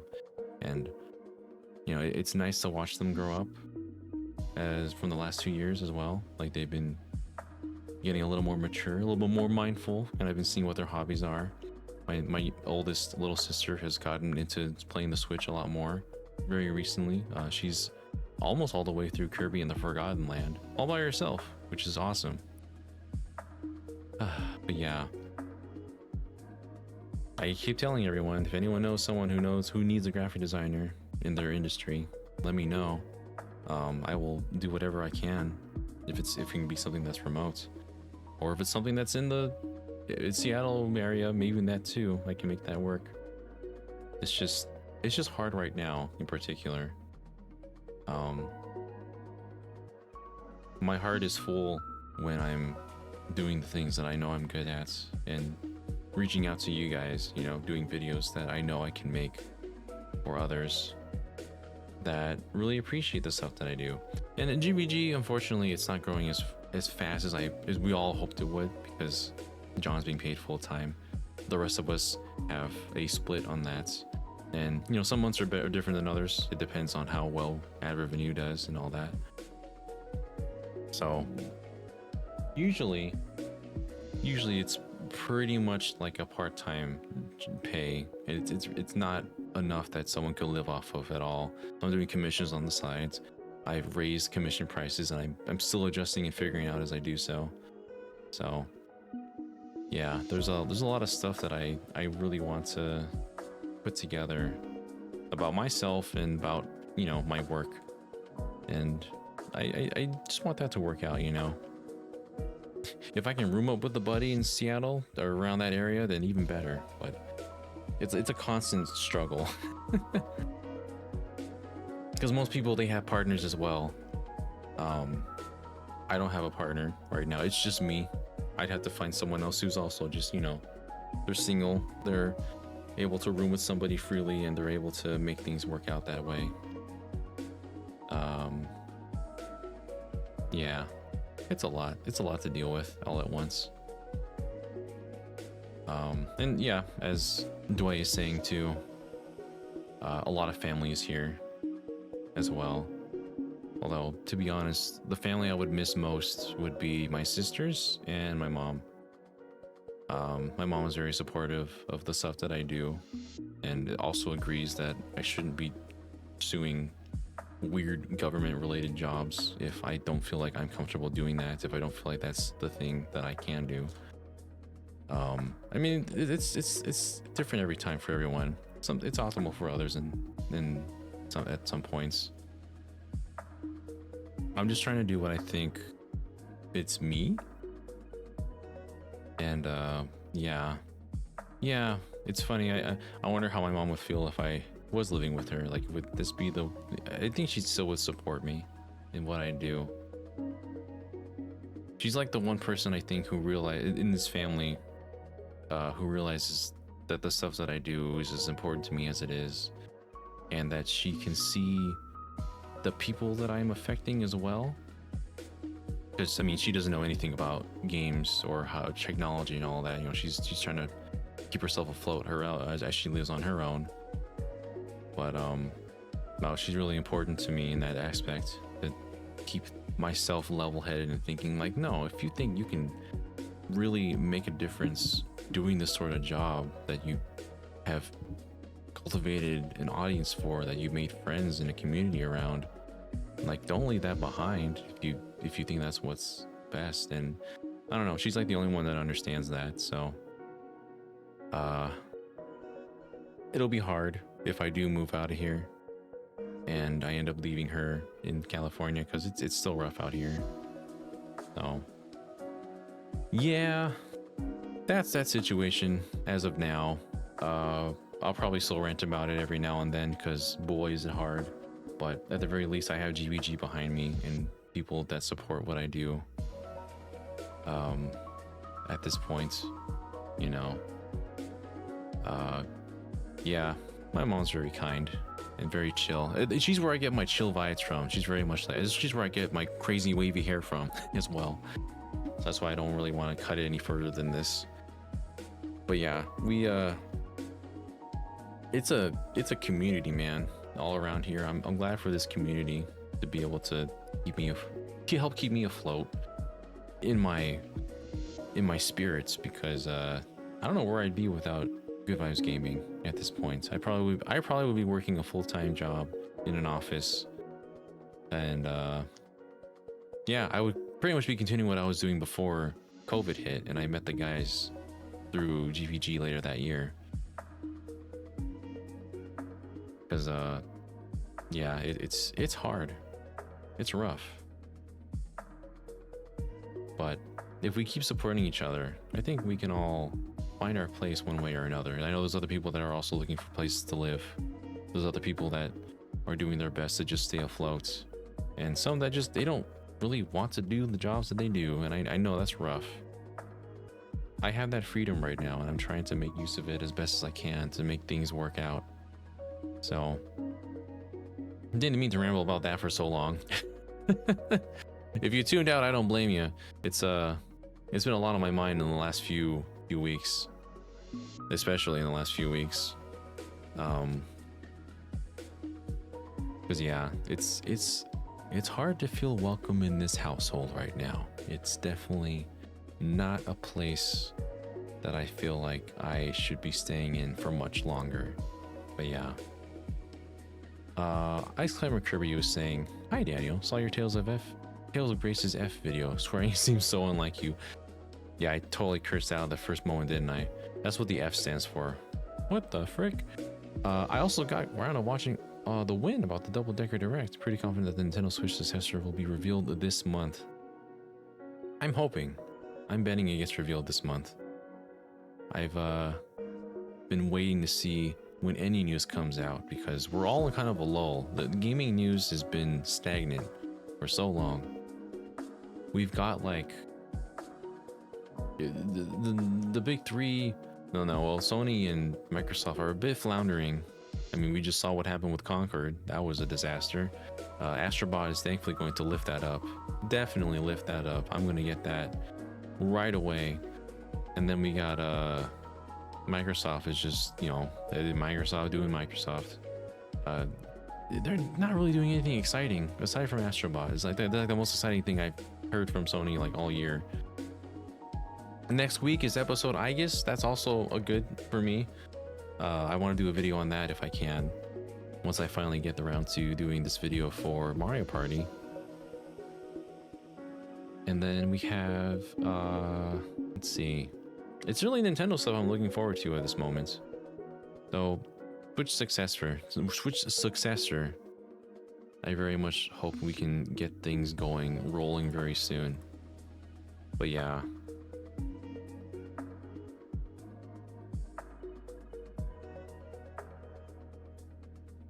oh, I'm losing my mind. Metron, yeah, episode I guess comes on September 10th. Very soon. I have 5 days to get ready. I'm losing my mind here. I'm gonna record that. I guess I'm gonna do like a little review, because we're doing reviews now. Proper review. We're back to the review game. If you watch Astrobot, we're using my graphic that I made for reviews at the end card, at the very end. I want to use that as well for episode I guess. It's gonna be tricky grading that one because it's DLC, but also of a whole episode that was released previously on the PS2. So I'm around for Persona stuff as always. Do I say I can't? I still can't get over how Conquered and how that was handled. 8 years. I mean, you can watch the videos from Arlo that they cover that very well too. But 8 years of developing this thing, and it dies in like 2 weeks. I mean, I guess it really affects the bigwigs most, because investors and whatnot. Because you've paid the devs for their time. I don't know how many of them even enjoyed making Concord, but I mean, they did their thing. It looked good. It went out and it performed bad.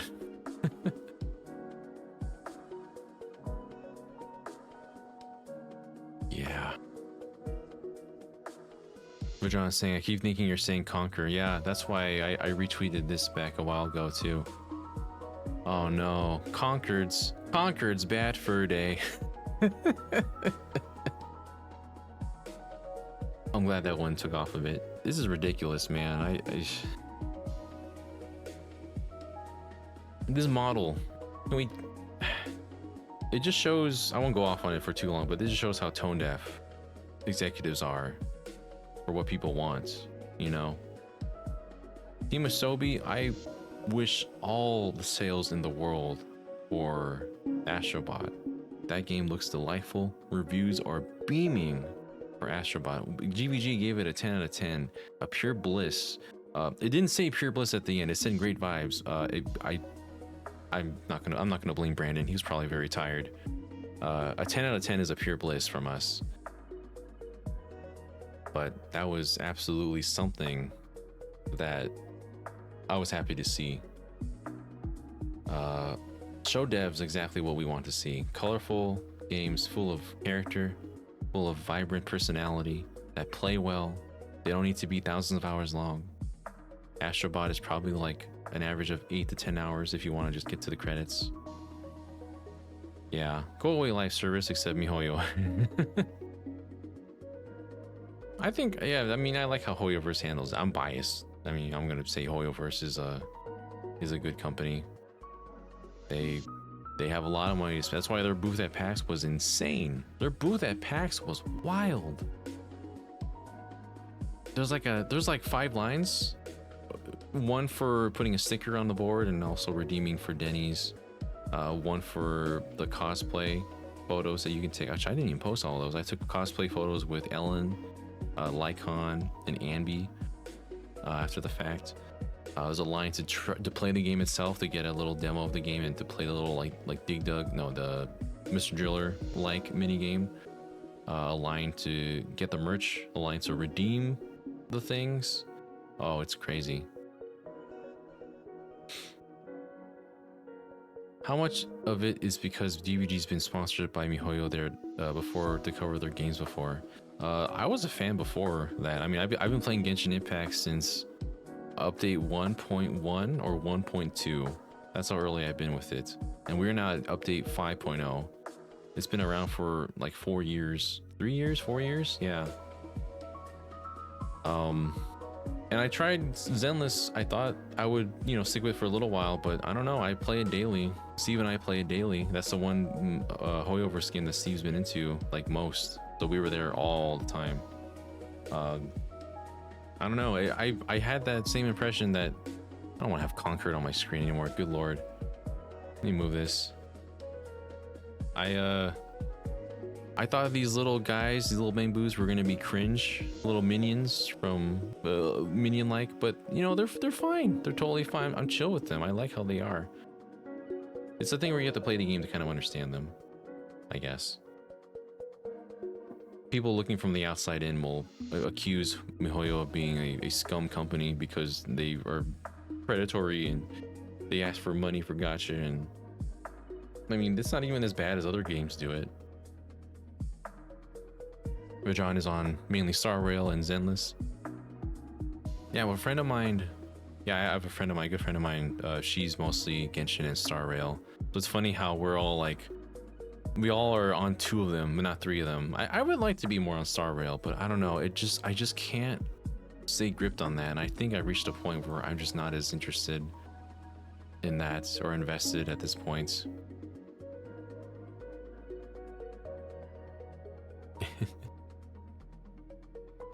Yeah, the bamboos are really like, they're very marketable and they're not cringy. Like there's so much variety to them too. Like the main one, Eos, the one that I have the little figure of, like this is the most marketable one.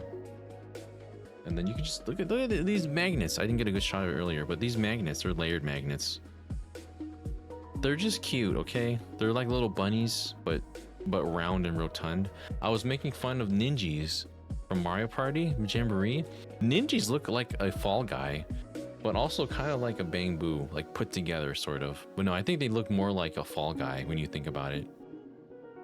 That's really funny to me. when I make the association, because it just has the same eyes. They should do. When's the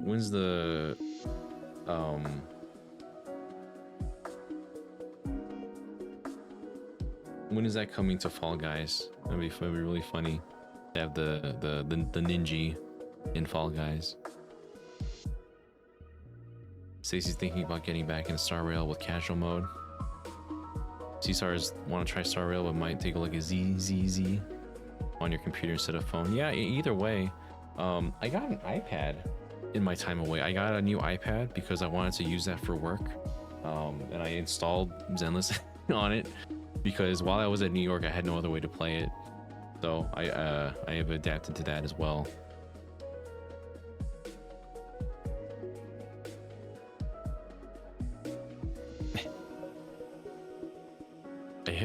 AK Family at Home, Family Home made an edit to the ninja on Twitter, making it look like an Among Us. Oh my goodness. Oh dear.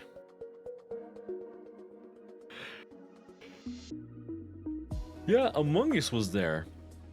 Can you believe it? I didn't get to take a photo with it, but you got to see the life-size Among Us. One with the heights, and one with just the bone and bone cut in Among Us when they get murdered. And oh, I didn't visit the booth though. I was so busy everywhere else.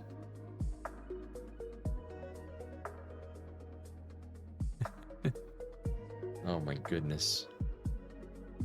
But yeah, it's been a time. What was I gonna mention as well before we end this off? Because I probably won't go for too much longer.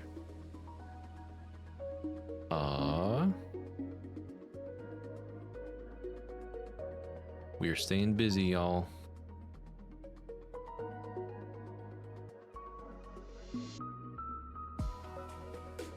My mind's going blank. It's so weird to stream again, you know? It's so nice to see y'all though, but I'm just like, what do I do now? I've run out of topics. We've just been vibing now.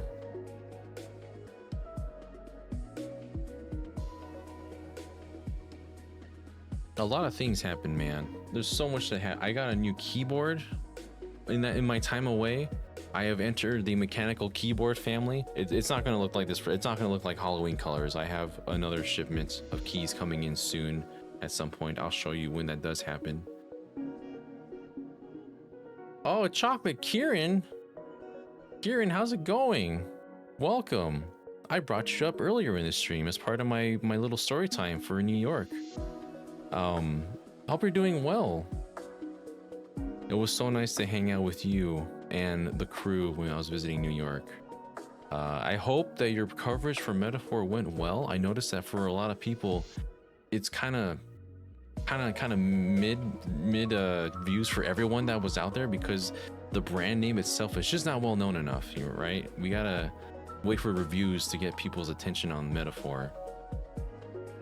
I really hope that game starts to do the numbers, much like how Astrobot just did just now.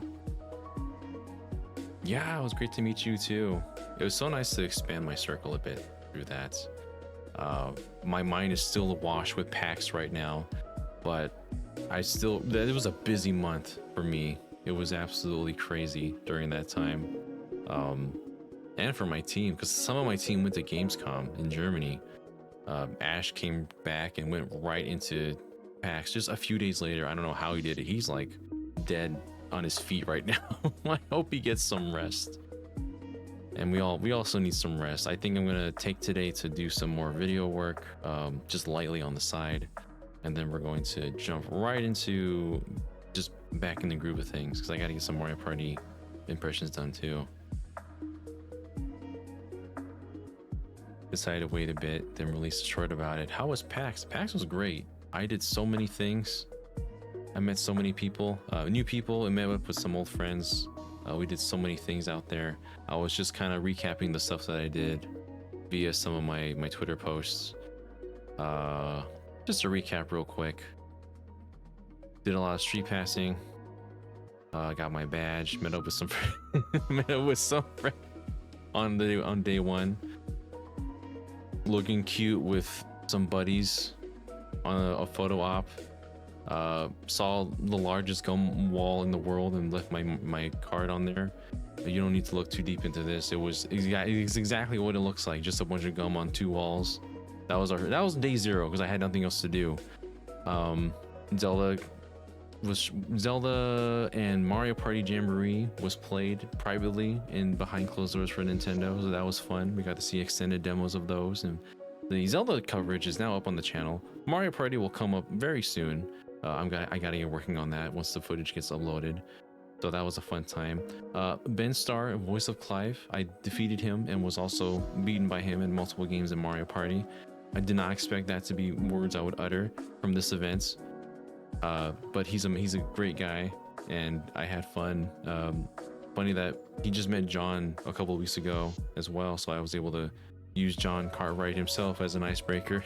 A lot of Zenless. I forget if I ever mentioned with you all and everyone, Kieran, that I play Hoyoverse games like Genshin Impact and Zenless Zone Zero, but they had like the best booth there. So many things to do at their booth.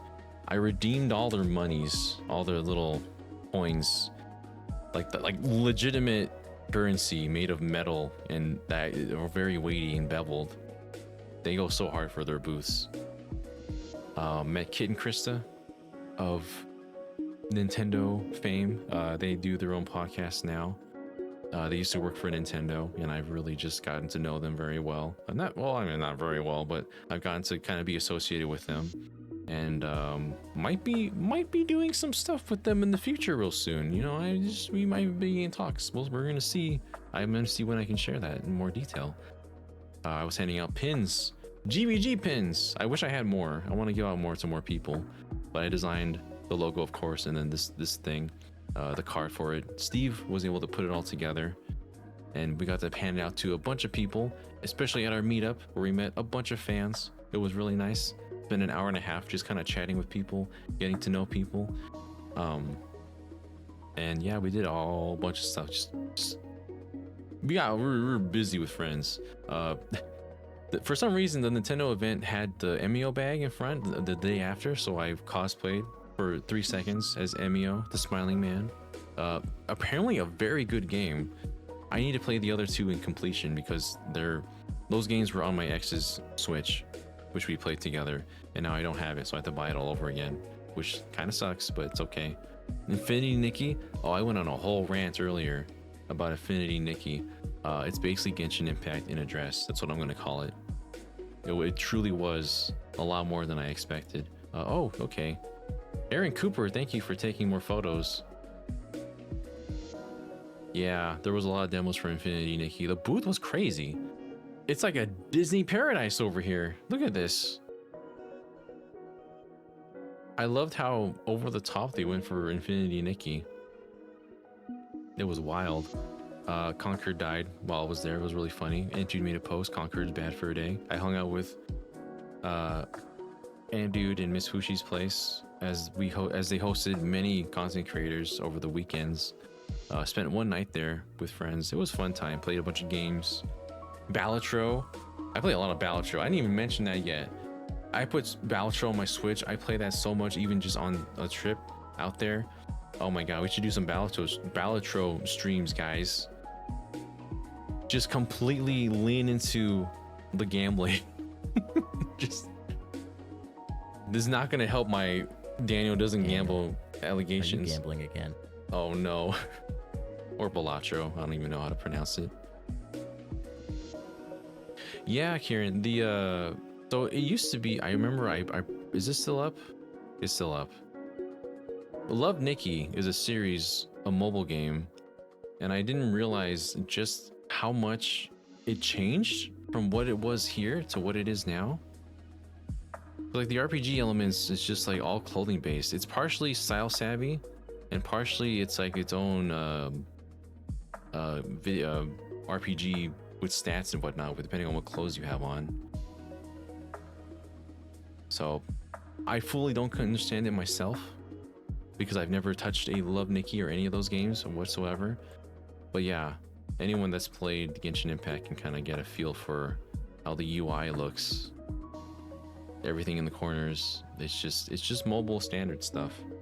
I'm not gonna give it a hard time. I'm gonna probably cut up the rant I did on this earlier in this stream into its own video, because I think I can make a video of that later on.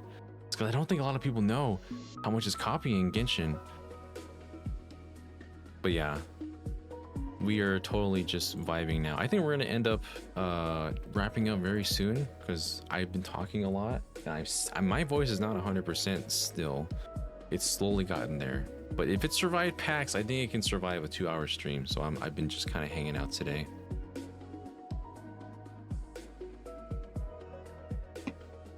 But so nice to see you here. Thank you for coming by.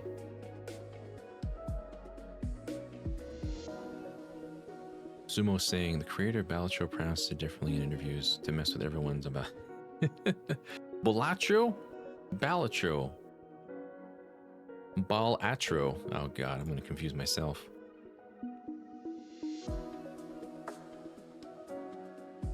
But yeah, it's been, oh my gosh, when did I last actually stream Good Vibes Arcade? I don't know. It's been so long. It's been months because of this little knot in my throat, literally. I'm just glad to be back here again, you know. There's a lot of stuff here we need to catch up on, of course. We're gonna definitely get some friends up here at some point. We're gonna stream. We're gonna get some multiplayers going on. Mario Party Jamboree is coming out very soon. I've been meaning to play some more. Oh my god, I've been meaning to play some other games after this, because I've just had the 1,000-Year Door finale in my head this whole time. And I would like to play the Minish Cap on here as well. Legend of Zelda The Minish Cap is one I've been meaning to play, but I haven't really gotten the chance to. So at some point, maybe we'll play some more Zelda here again. We'll get some more bloopies in chat again. Stacy's asking, would you recommend Balatro? If you like poker, if you like roguelites, that's something I definitely could recommend. It gets addictive very easily. It goes at your pace. It's nothing that there's nothing about it that's like super reactionary. You can just go at your own pace. However, as slow or as fast as you like to. Anyone can play Balatro if you understand the rules of poker. But I mean, I may or may not be a gambling man, so I will recommend Balatro to other people. There was a point when I was at Ant's place where 3 of us were all just playing Balatro together. We were just playing our own games of Balatro. I'm still getting myself into it. It's a really nice thing to play. Just off the, you have a few minutes to yourself. Well, actually, no. You probably shouldn't have a few minutes. You should have more time, because you might get addicted and you might end up playing for hours if you're not careful. Sonic Joe is asking, when will you continue the 1,000-Year Door remake? Our next scheduled stream for Good Vibes Arcade will be back. We'll be back to our regularly scheduled programs next week. So hopefully on Tuesday, the 10th at 12 p.m. Pacific, 2 p.m. not Eastern, 2 p.m. Central, we're going to be doing the finale of 1,000-Year Door. If I can remember what the heck I was doing 2 months ago. I need to finish that game. We're gonna just blaze through the last chapter. I remember I played that on stream, and then I did a couple of other stuff afterwards, off stream, just leveling up some things, and then I don't remember anything after that. It's been too long. I'm also not going to do the voices as much, because I'm pretty sure the 1,000-Year Door did contribute to my throat messing up, because we were voice acting a lot of the characters. I won't blame anyone in particular, like Bowser. But yeah, I'm gonna be just doing my normal boring voice for that as we do the ending, for the sake of my voice. Yeah, it's been weird. Like, my voice is sore, but I think it's just because, I mean, it's like a muscle, right? I mean, your vocal cords are a muscle. You don't use them for a long time, and they get kind of hard to get back into the groove with, right? So I have to train this voice up again, and I think doing PAX really helped with that. I I spoke so dang much every day. I spoke a lot more than I expected. I've raised my voice a lot more than I expected. I'm shocked that my voice is as fine as it is, but that's also a good thing because I don't want to be away from here much longer. You can see me back on discussions, on GVG casts, on my own videos that I'm going to be cooking up real soon, like with Graces and with Metaphor. And thank you, Stacy, saying it's so nice to see you back. Thank you so much. It's so nice to hear that from everybody. I know it's a little bit later than I expected, and this stream just kind of popped up when it did, but I'm just glad that I was able to make this happen. And these VODs will, again, they'll go up on our Good VODs Gaming channel within the day. I'll try to make it be a little bit sooner because I know the export from Twitch to YouTube can take a while sometimes, so.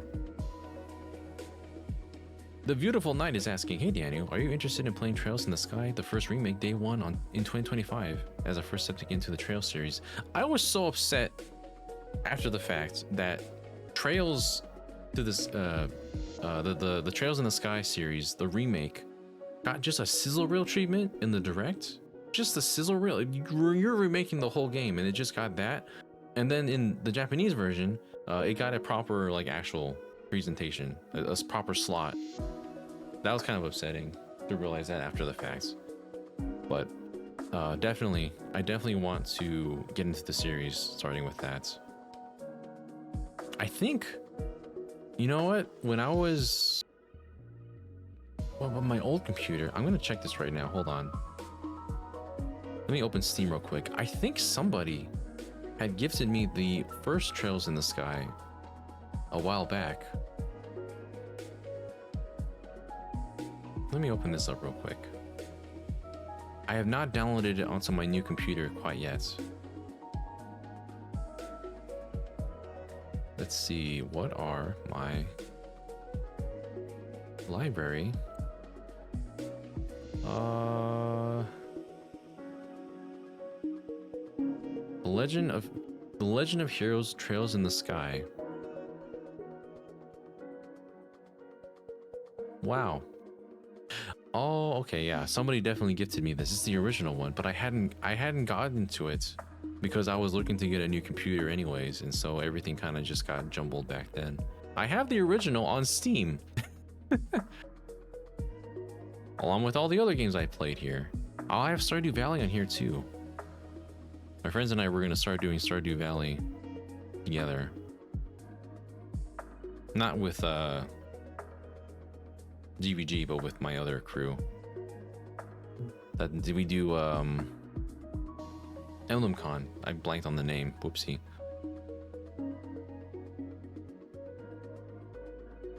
Iceheimer Kirby is saying, would you say the Yakuza finale in the partner showcase was anticlimactic?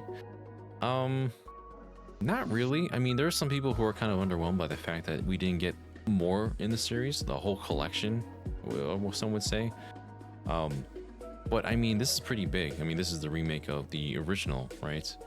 And this is after the developers had said, they're on record saying that they didn't feel that the Yakuza series was a fit on the Switch, which is, I mean, that's silly. That's so funny that someone would say that when pretty much it feels like every single console that's ever existed has some kind of representation on the Switch in some way or form, and no other console can really say that, you know? From really old games. I mean, you can freaking play the Oregon Trail on the Switch. But yeah, we got games from all sorts of generations on this console, and I think it's really nice to be able to have just that whole collection here. And Yakuza, it's not the whole collection, but it's still the Yakuza series.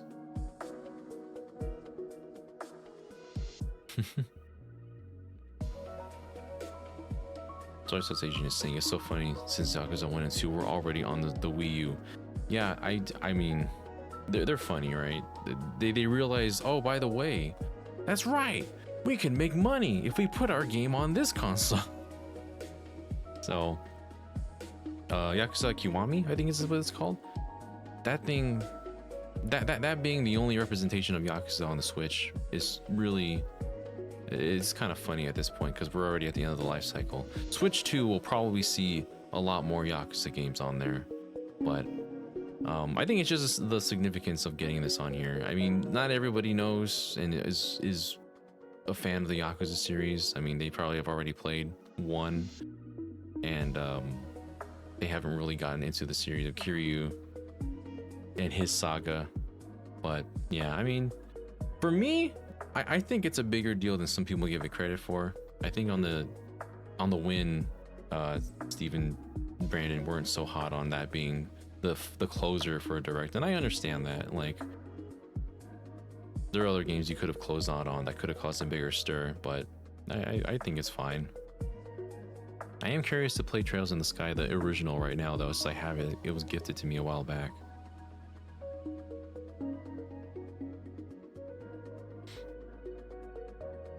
Yeah, Rogers basically agreed about Genshin and Honkai coming to Switch 2. Yeah, those games they cannot run on Switch, on the original Switch. I do not believe they would be able to run, especially just for the size. Like on PS5, the Genshin has become a like 80 plus gigabyte game. I don't know how you would optimize that for Switch. Even on the PlayStation 4, me and a friend of mine played a lot of this game on the PlayStation 4 before upgrading to the PS5. It doesn't run very well there either. Like, it runs better on my iPhone 11 or 13, 11, or whatever I have. It runs better on my iPhone than it did on the PS4 because it's optimized for mobile. And the reason it runs so well on PS5 is just that SSD, you know. So Genshin also coming to the Xbox as well very soon. And the Switch 2, if specs show it's as strong as it is, it will be able to run it a lot better than even the PS4 would have been able to, I think. I'm hoping it would. So if it does, you'll find more coverage around that time, at least from me. But yeah, Switch 2 would definitely be the place to do it. I'm sorry, I know they said before that Genshin was coming to Switch, but I think that was before they realized how big that game would get in scope and size. So I don't doubt it's going to come to a Nintendo console at some point. It just depends on which one and when. So Switch, that's what I'm thinking. That's going to be a sleeper announcement that people are going to be like, oh my god, Genshin's coming to a Nintendo console.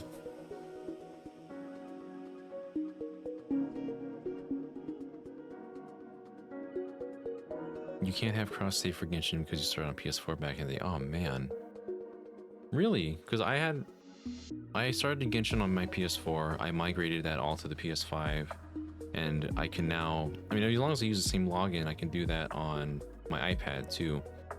I also downloaded Genshin on my iPad because I'm just getting tired of turning on the PS5 just to play these two games all the time. I need a way to not commit to doing that for just one title or two titles. So I'm also going to be using my PS5 for like Astro Bot and Episode I guess and other stuff very soon.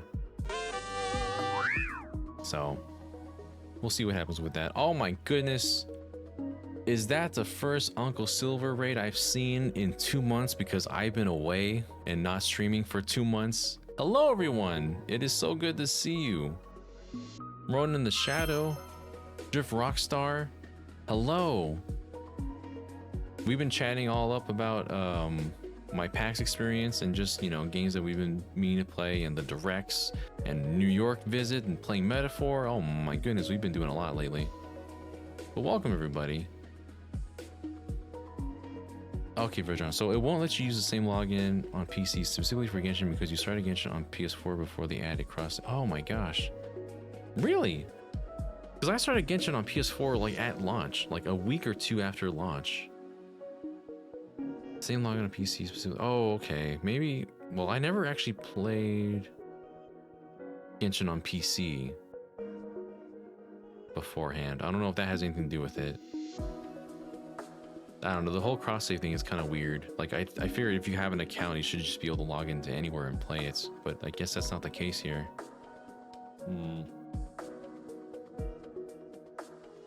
Hang on. This is my iPad. I got a new one. I also have a really nice background of Tears of the Kingdom and a little keyboard. I want to be able to also work on this when I'm away on trips too. I feel bad that Brandon had to do pretty much everything editing wise while I was at PAX. We also have to figure out our own situation with our accounts, because Adobe hates it when we use the same account on different devices. Ooh. Hold on. Hold on, mother is texting. I forgot to tell her that I'm home.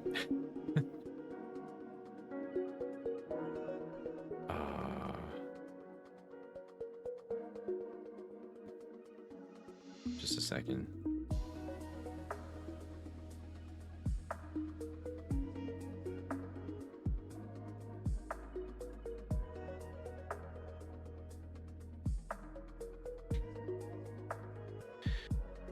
It's okay. She didn't know the exact day that I was coming home. She probably just thought I was still in Seattle. It's been crazy. But yeah. That's weird. Genshin and their logins are so wacky. I don't know why they act like this sometimes. Leave that on the side here. It's so nice to have an iPad. Steve was using an iPad for a recording and doing like just away from computer capturing the footage that we had for Zelda and for Mario Party, which was very handy. I need to know how to do this here too. I'm sorry, Mom. I didn't mean to wait. This is so busy, man. This is gonna be crazy. I've been telling other friends I made it home, and I'm just like, I got tired and sleepy, and I went to bed, and I knocked out. I keep falling asleep throughout the. I'm so exhausted. I keep napping throughout the days lately. Yeah, their case for cross save is just odd. I'm sorry. But yeah, it was a good time overall. Just being at PAX and chatting with friends and coming back here. I'm so happy that y'all are still here. Feels like I dropped some frames during the stream, but hopefully it's not too many. Is it from switching back and forth, I wonder? I think we're fine. Let me check real quick. Just chatting, move here. It's me.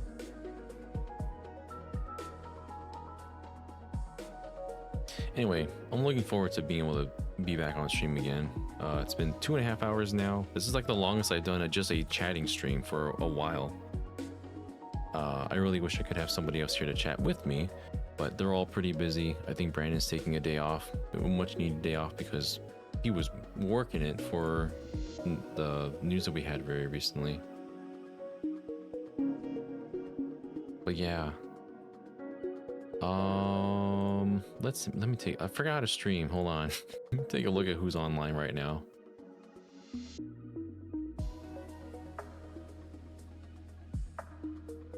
I'm just so tired, you guys. We've dealt with so much lately. We've chatted with so many people. All my friends are offline right now. Oh, here we go. We got a blue Skittle doing some art right now. Okay. That's about it for now. We're gonna part ways for the time being. I'm waving at you all right now with my new emote that I added just the other day. I was hoping to add a little bit more, just to chat, but we'll make sure we get some things going soon. Yeah. Give me just a second.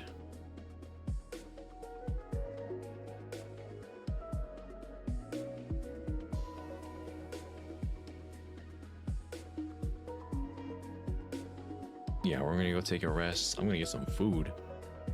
All of y'all, take care of yourselves, take care of your voices, all right? You only have one. Please take care of it. Hydrate, drink. I still feel it, like I'm hiccuping, I'm kind of coughing a bit. But yeah. I'm going to go ahead and raid a blue Skittle very soon. Thank you so much for joining me today. I hope I see you again soon. We might be here for GVG Cast tomorrow. It depends how many of us are able-bodied to do so, or if I'll just be on my own again. We'll see. I'll run it by myself if we need to. Super Gamer Yeet, I'm so sorry. Hello for the first time chat. I'm leaving right now. We're leaving and doing a raid in just a moment. But thank you for coming by to say hello, and thank you everyone else who has been so welcoming in me coming back after so long being away. Oh, that's right. You'll all see Derek tonight. You'll see me Tuesday finishing Paper Mario: The Thousand-Year Door, which means hopefully on Thursday, if all goes according to plan, we'll start a new game. Might be Zelda. And yeah. It's been good, y'all. Thank you all so much for joining. Let me see if this button works. Oh man, Zill Spirit do it for claiming one more. Oops. Claiming one more hydrate before I leave.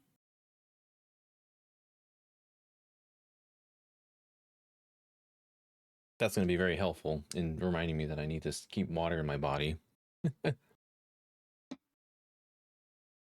All right, then. Let's see how this works. I'm going to do our little closeout and I'm going to raid moments after. So thank you, everyone. Once again, I'll be back soon, probably tomorrow. Stay tuned on our channel. We got more news coming up if you haven't seen any news from PAX already. But that's not all we got coming. We got plenty more. So till we meet again, y'all. This button better work. This button might not work.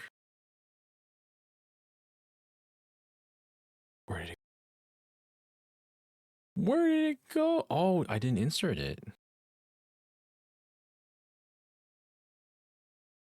Oh, that's why. I think it's in this one. Oh. Ba-da-ba-ba-ba-ba-ba-ba-ba.